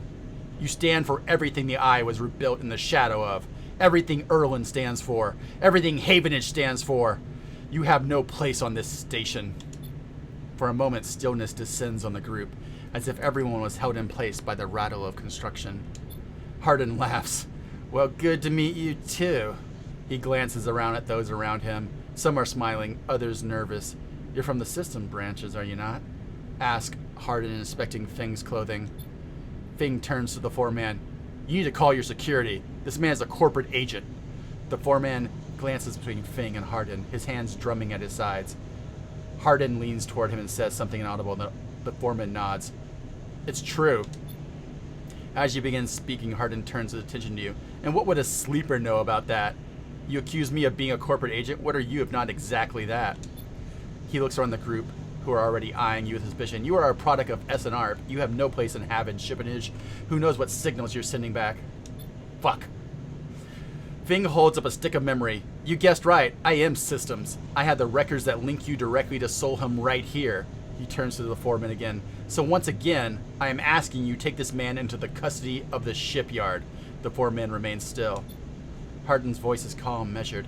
If you have such data, why hasn't it been submitted at the members' meeting for proper review? He shakes his head. I have nothing to hide, unlike a man who does not announce his name, who enters my shipyard with corporate property in tow and tries to turn my own men against me. You hear it now, the echoing sounds of boots on walkways coming from all angles at once, and then settling behind you. Please, says Hardin, submit the data through the correct channels, then we can talk. For now, however, you must leave. He gestures behind you to the security detail, their hands on boxy black sidearms at their sides. Fing spits. Hardin, you shithead. You can't wriggle out of this one. A security officer draws their weapon and levels it. Fing turns and calms him down. Ah, damn, I'm gonna go for the weapon.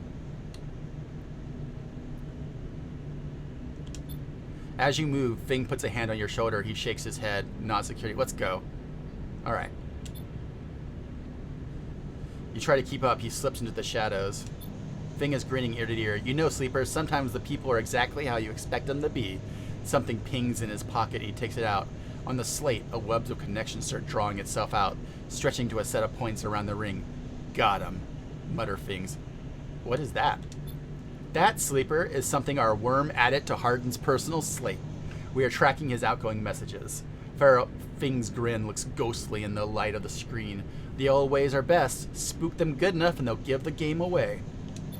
He jabs at the slate and you see the web is drawing over a map of the ring. Lines bouncing from point to point. All these dots, these are Hardin's buddies, the ones he is messaging right now. And we're going to find them all. That was on purpose? Wait, you tricked me? Not exactly. You did good. Fing glances around and slips the slate back into his pocket. We better split for now, Sleeper, but this is exactly what we need. Good hunting. With a pat on his shoulder. What about my tracker? Fing drifts away, back into the flow of the people around the shipyard entrance. You watch him go, unsure whether to be angry or impressed. God damn you, dude.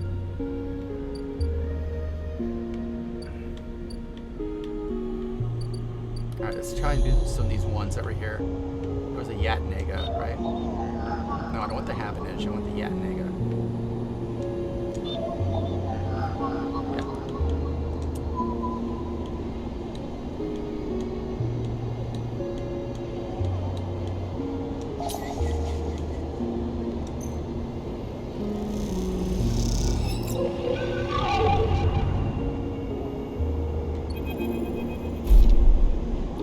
Damn it.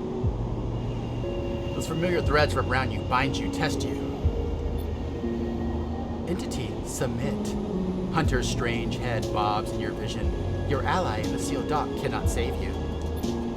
In that globed head, you see whirling strings of data, so many spinning that they are threatened to tear through the thin skin and whip around the void around. What happened to this creature? The threads squeeze and you lose any sympathy you might have had. You must escape. You lash out once more, pushing the hunter back, severing threads that grow as fast as they are broken. You slip away, you realize you have to find a way to deal with Hunter once and for all. This is getting too dangerous. Is there a 3 up here somewhere? That's another 1. I think there might have been a 3. 1.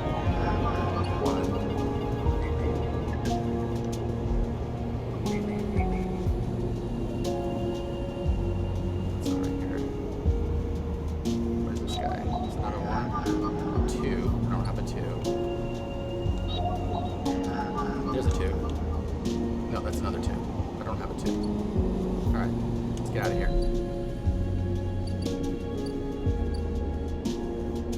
So I need money because this bill is coming up, but I also need food.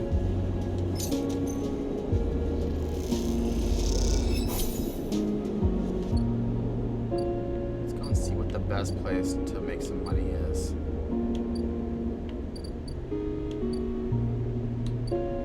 Low end, Unit 7, Tamper Tea. What's a Tamper Tea House? Lava room. Some of the best players. Skill upgrade required. What is this tracking? You've heard about the Yatagun Enforcer. Yeah, let's get some Havenage. That's what it's saying.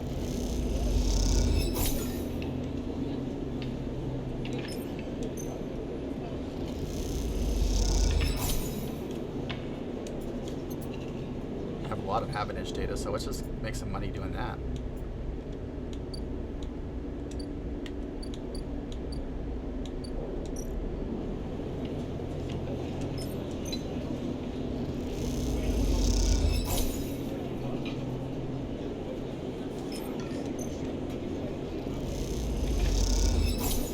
So we made some free money there.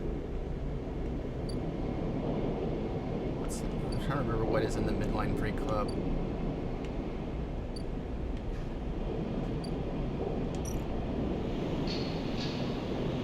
Let's steal something.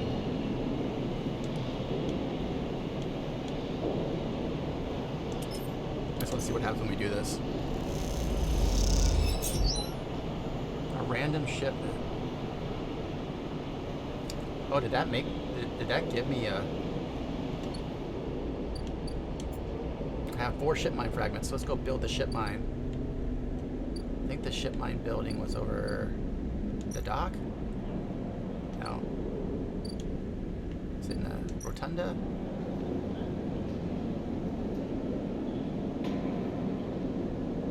No. Is it in the scrap freight? Somewhere there's a build your ship mine thing.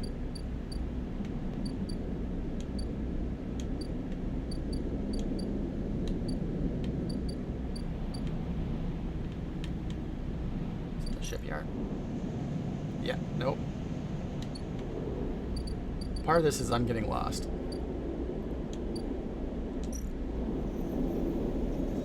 Alright, yeah, let's fabricate the ship mine.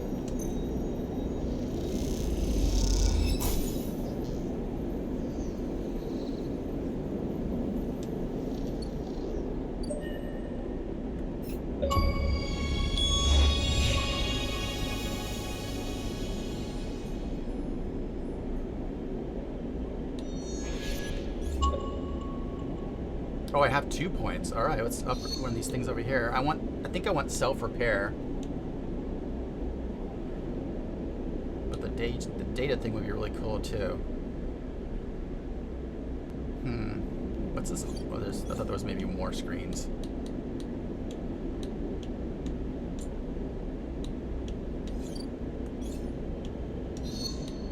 All right, I think self-repair is more important right now than icebreaker.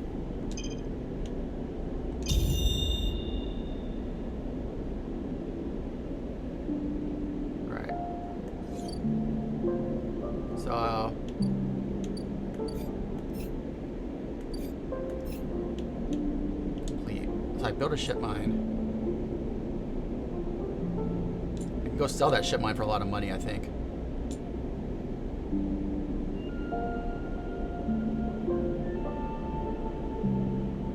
Hack the shipyard and slot the rubber worm.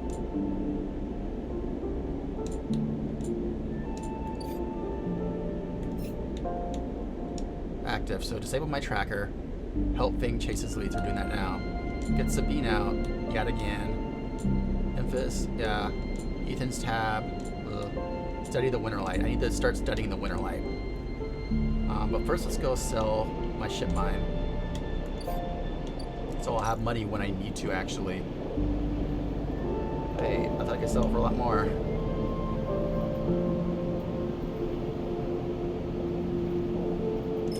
$150 ain't no joke.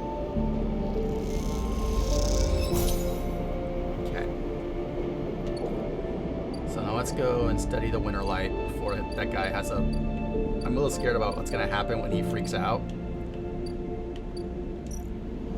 So let's do a forensic trawl real quick.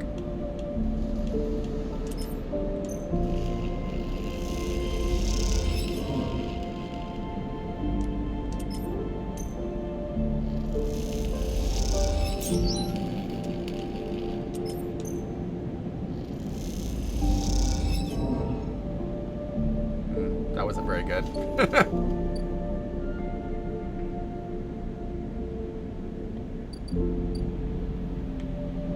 Now let's go sleep for now. I don't think we have to pay that tab yet. The tab, it's like one more cycle. Oh, I actually wanted to... What was that? There was another thing in here. Oh, perk self-repair. I don't have any scrap. Well, let's go and I want to go check out her apartment. I wonder if I can sleep in her apartment.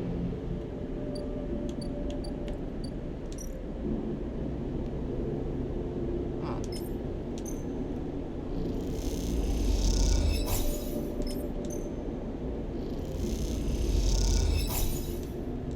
Okay, I need one more Yataghan.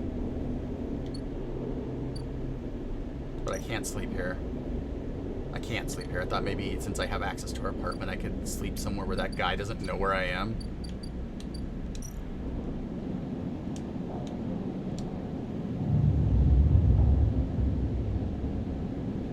Yeah, that's no worry, Abyssal.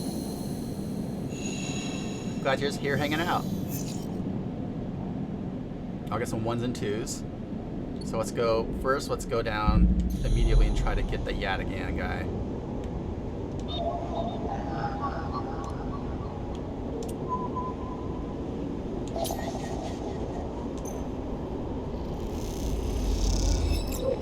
Right now, let's pop out of here. Nope. Let's go to her apartment and get her out of the gang real quick before anything else happens.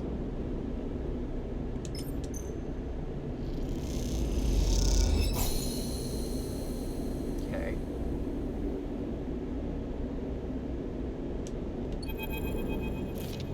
As you turn away from the terminal, the final cache of Yatagan data uploaded, the air crackles with white noise. Sleeper? Sabine's voice, weaker than before, comes in through the haze. Sabine?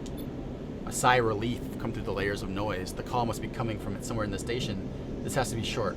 I don't know if Yatagan are monitoring me. The voice is hushed, distant. You try to focus on it.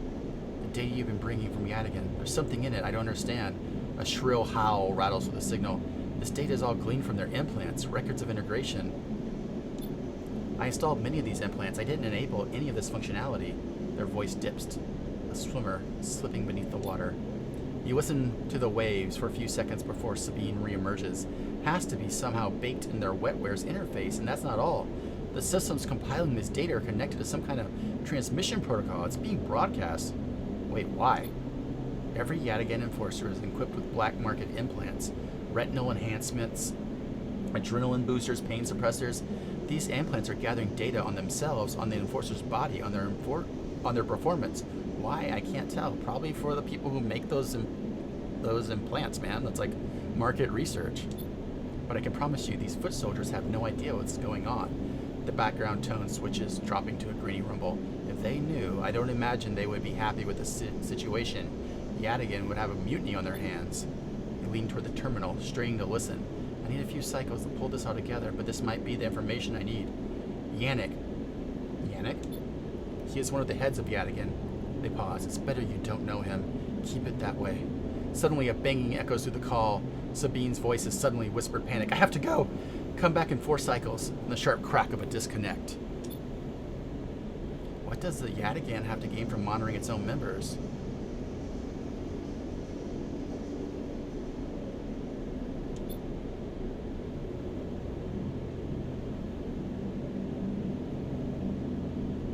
You reflexively rub your forehead, trying to think, can you really trust Sabine?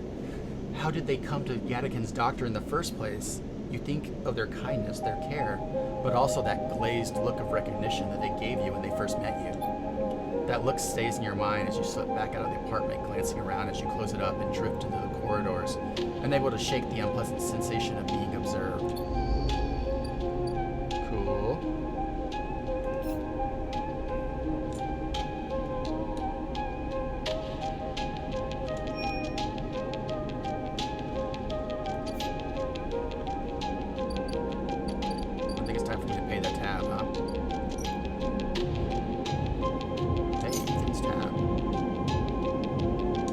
Oh, it's only 58? Nice.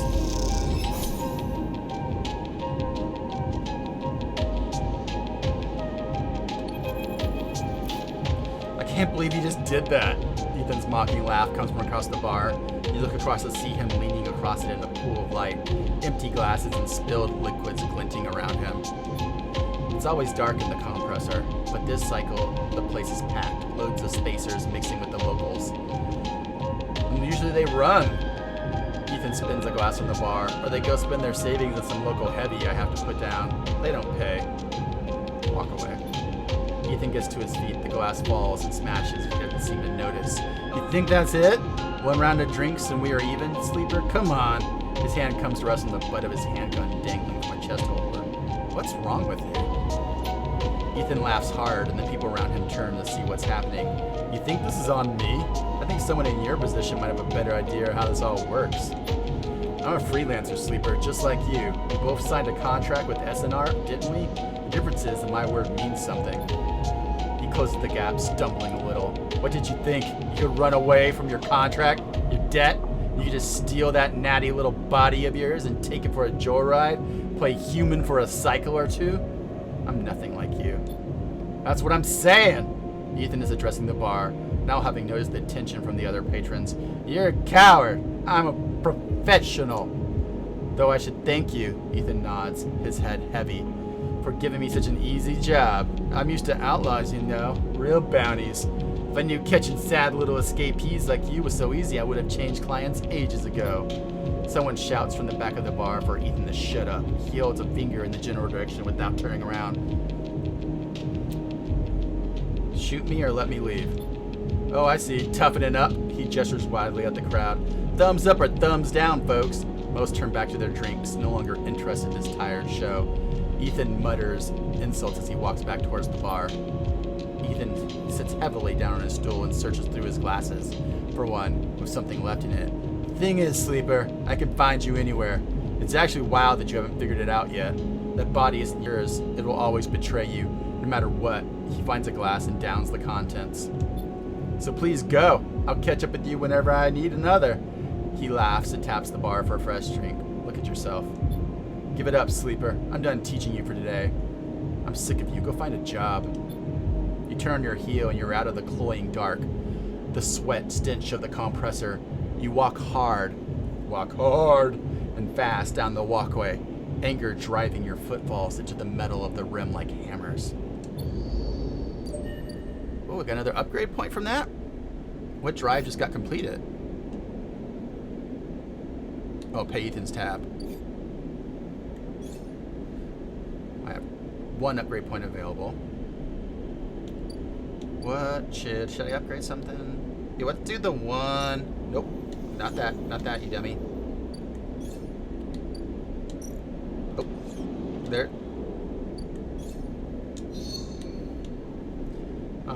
Let's do the Thrill Seeker because I just want energy from engaging actions. Actually, instant karma would be cool. Wait, can I get? Oh, let's do this. Yeah. I didn't know I could get this at all. So I had to get rid of the -1 before I'm to 0. So next time I upgrade, I can get the photosynthetic skin. Alright, let's go into this mode. Let's hack this Havenage agent. Nope.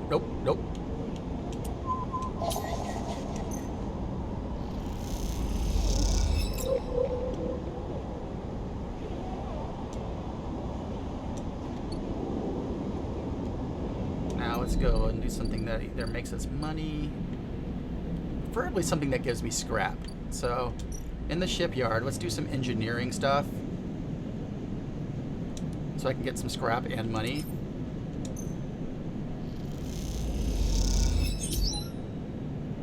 No, I didn't get it. Let's go. Where's the? Oh shit. Dragos is freaking out. The moment you get into the yard, Drago leads you over to the office. He doesn't say much, but you get the feeling he has been here a while, waiting for you to come in. He opens the door, nods for you to come inside. He clears his throat. "We've been through a lot, you and I appreciate that, but when I pulled you out of that wreck, I told you not to stick around. You've helped me in the yard back on its feet, but I can't be soft any longer." What's going on here? "Just take it. I've done well by you, and you've returned the favor. These chits are for you to take and do what you will with them. They are from me, and they are the last I'm going to give you. There's no more work for a sleeper in this yard. I'm sorry, but that's it. You can stay in the container as long as you want, but the yard has done you." "What do you mean?" "Don't press me, Sleeper. You need to stay away, Sleeper. Trouble's following you here, trust me." "What do you know?" "I'll not be saying any more, Sleeper." Drago suddenly grabs you by the shoulders. I wish I didn't know there was, God damn it. That's what happens here. We cut down broken machines and move them on. Well, I didn't cut you down, but I'm sure as hell moving you on. Moving you on before whoever killed that ship out here comes to kill me." "What do you mean?" "These ships, they didn't get decommissioned. They didn't break down in dry dock. You think they look like that? If they did, someone ended them. That means someone tried to end you, Sleeper, and I'm done waiting for them to turn up. We've had our fun, now it's time." I wish I had known that, there was a timeline on that. "Go on, get!" Get out here, you biscuit-eating cur. Nobody wants you around here no more, Sleeper. Go on, Sleeper. Get. I don't love you, Sleeper. I don't dream about you at night. I don't think about your synthetic skin. I don't think about the way them strong robot hands would cuddle me. Dreamer, I don't think about that at all, Sleeper. I don't think about maybe the fact that maybe the parts that are screwed onto me, I could screw them into you, Sleeper. I never thought I would dream that anymore. Sleeper. Oh, Sleeper. Go on, Sleeper, get. The silence hangs in the air, and I was reading the dialogue, and you leave with your pockets filled with clinking chips, a strange hollow feeling in your chest. That is sad. God damn it. I didn't do the investigation thing I was supposed to. That is fucking annoying. What I want to do, I want to explore this rotunda.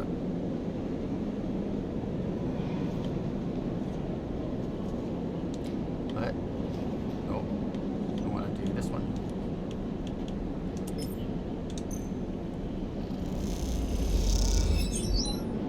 Dock Watcher.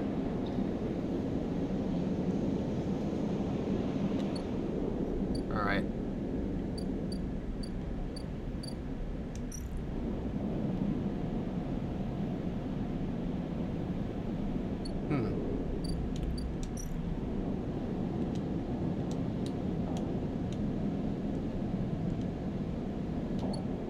Wait, isn't there a place I can go and buy? Oh, what's the overlook bar? That's new.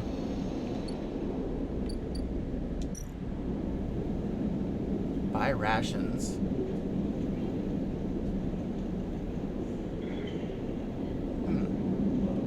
Get a drink.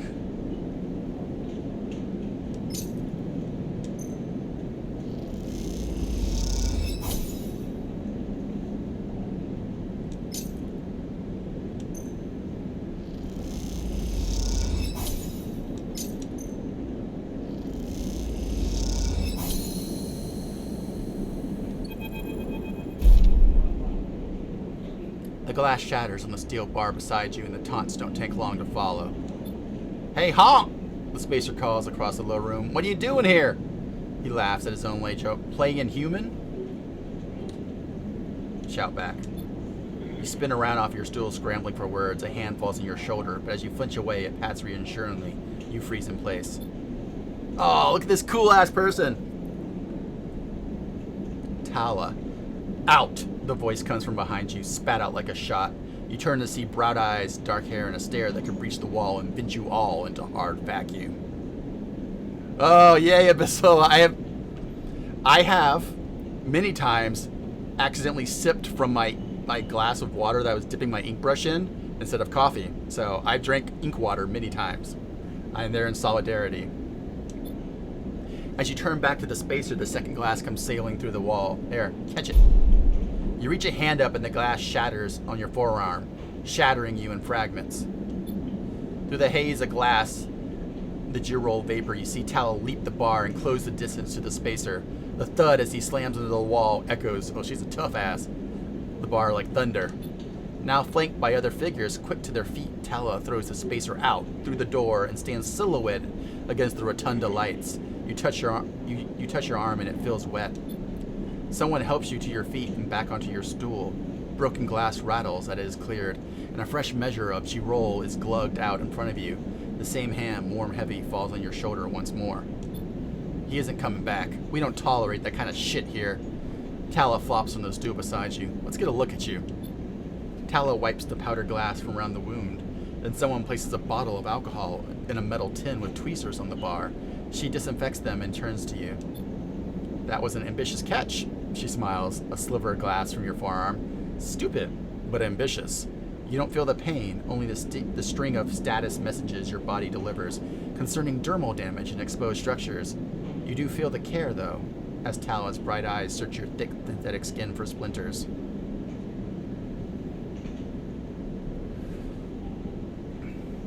Watch her. Tala works with the skill of someone who has had to pick glass splinters out of skin for a stranger before. She hones in on each bright shard and all the time tapping the tweezer tips in little rhythms that only she can follow. Yeah, I love her. Tala smiles to herself. So you've been on eye long? Long enough. She laughs. Hey, you don't need to act tough with me. A splinter clicks into the tin. Not everyone is like that, idiot. We don't all hate you. She glances around. Some of the regulars, maybe they fear you. Maybe they're just curious. I don't know, but I do know the Overlook is a safe place. I know what it's like to be new in this place. Trust me. She meets your eye. I'm not trying to convince you of anything or separate you from your chits. I just want you to know that if you need somewhere, you can always come here. I know the rations we got aren't much, and the company is limited. But if you need work, I'll happily put you behind the bar. And if you need shelter, well, we can discuss that. Yes, so as soon as I get my tracker out, I'm going to start living here.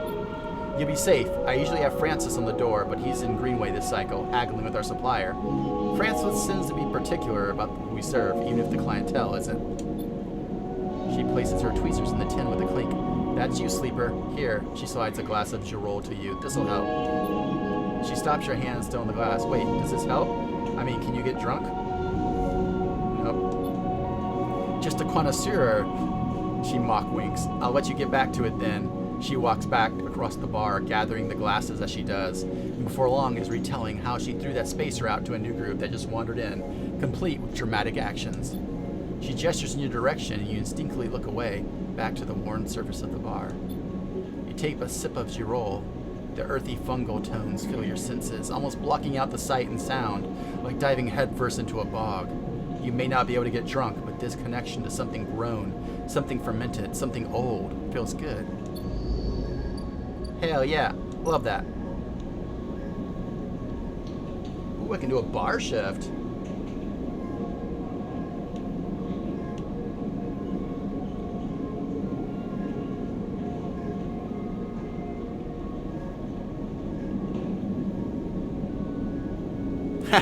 Yeah, I wish I had an affiliate link too, but I mean, I don't know how to get those. Can I just ask Steam for an affiliate link? I'm not good at trying to monetize stuff.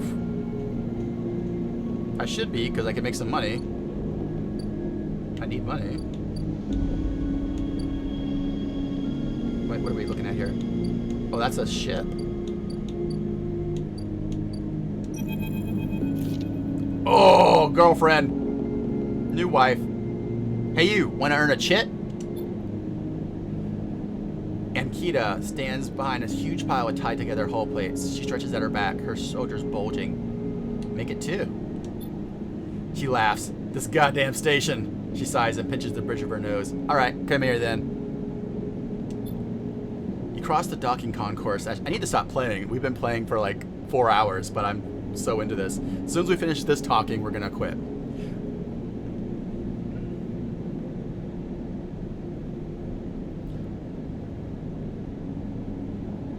What is it with this place? She asks as she angrily lashes the massive plates together.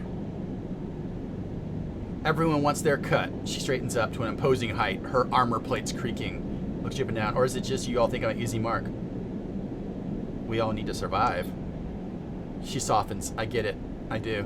She shakes her head. But if I could just get one cycle without some jumped up grifter trying to take me for an idiot, that would be nice. Come on then. Enough chat. You gotta earn those chits. You struggle to shoulder the plates, but you do it eventually. Anita gives you a look. Ship's this way. She settles off down the gantry at impressive speed. You catch up to her. She turns down a passageway, pushing through a small crowd. Why are you doing this yourself? You mean why aren't I hiring those good folk? She nods back at the stevedores. I paid half-an-inch enough. They are currently rinsing me for a mooring. I can't vacate unless I fix the ambergrease or sell it off as scrap. What's wrong with it? It? Anika looks at you pointedly. She rapidly turns the corner as you trail behind. She got cut up pretty bad on her last job. I had to moor up here for a spell, but since then it's only gotten worse. Someone got in, sliced the core from our ship mine, so now she's gone dark. She shifts the panel on her shoulder.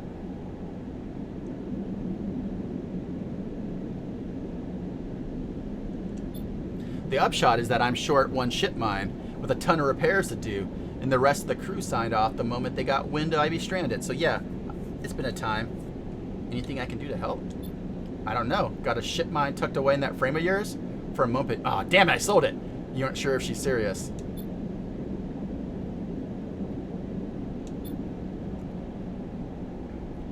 Look, you want to help? Come see me. I need a hand putting Amber back together. You don't seem like the type to try anything stupid.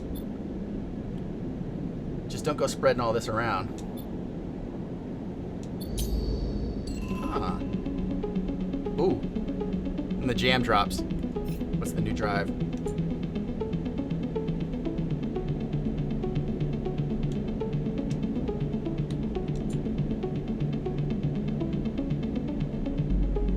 Okay, cool. Where are we?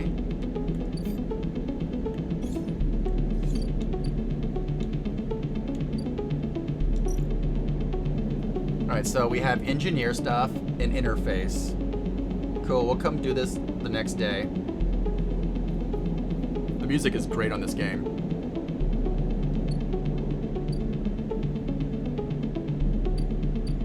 We don't have anything that's like shining, do we? That means we can talk to somebody if it's shining.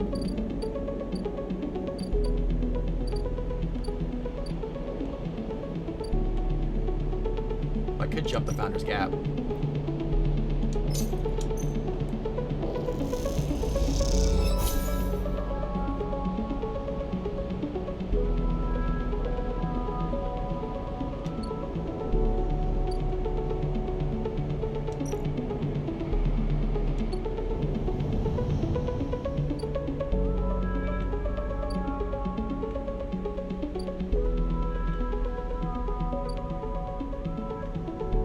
Wow, cool. This where we get mushrooms?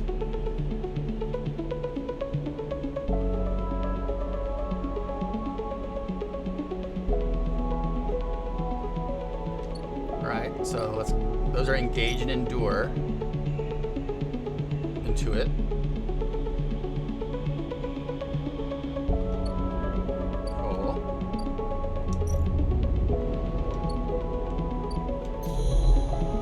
Oh, this place is dark. Ooh.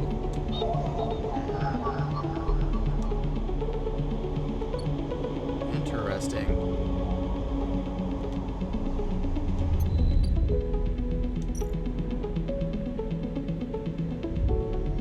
So I need endure for that. Cool. We unlocked a whole new area.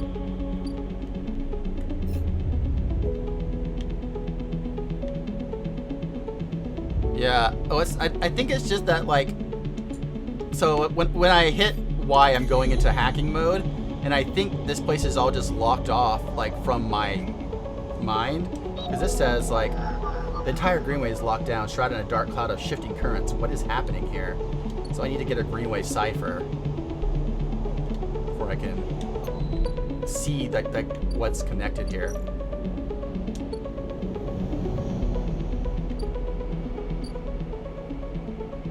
Cool.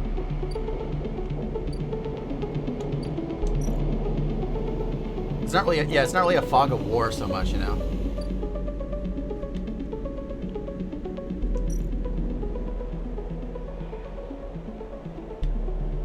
Okay.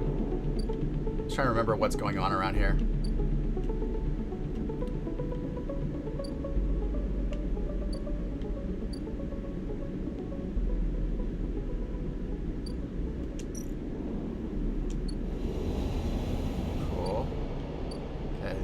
Freight hub.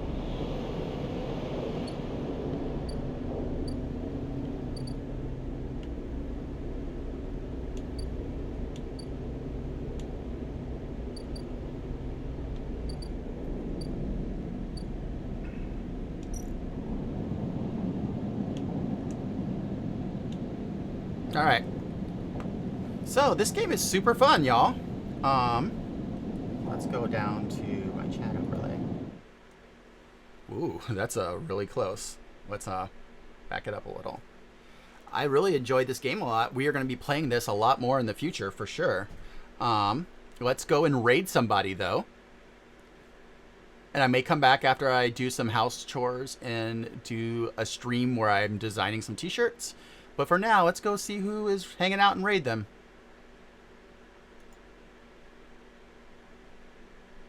Does anyone have a live channel that of someone they like right now? Because right now the only person streaming in my friends list is Co Cornage, and they have 4,000 people watching, so I don't think they need my raid. We could raid them, though. They're playing King Arthur. That game's pretty cool. But if y'all have any smaller channels than Co Carnage...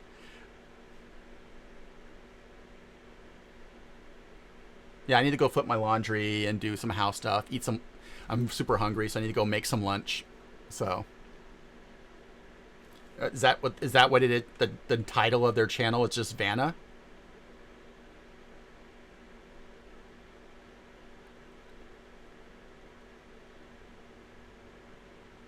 What's their at, Tony?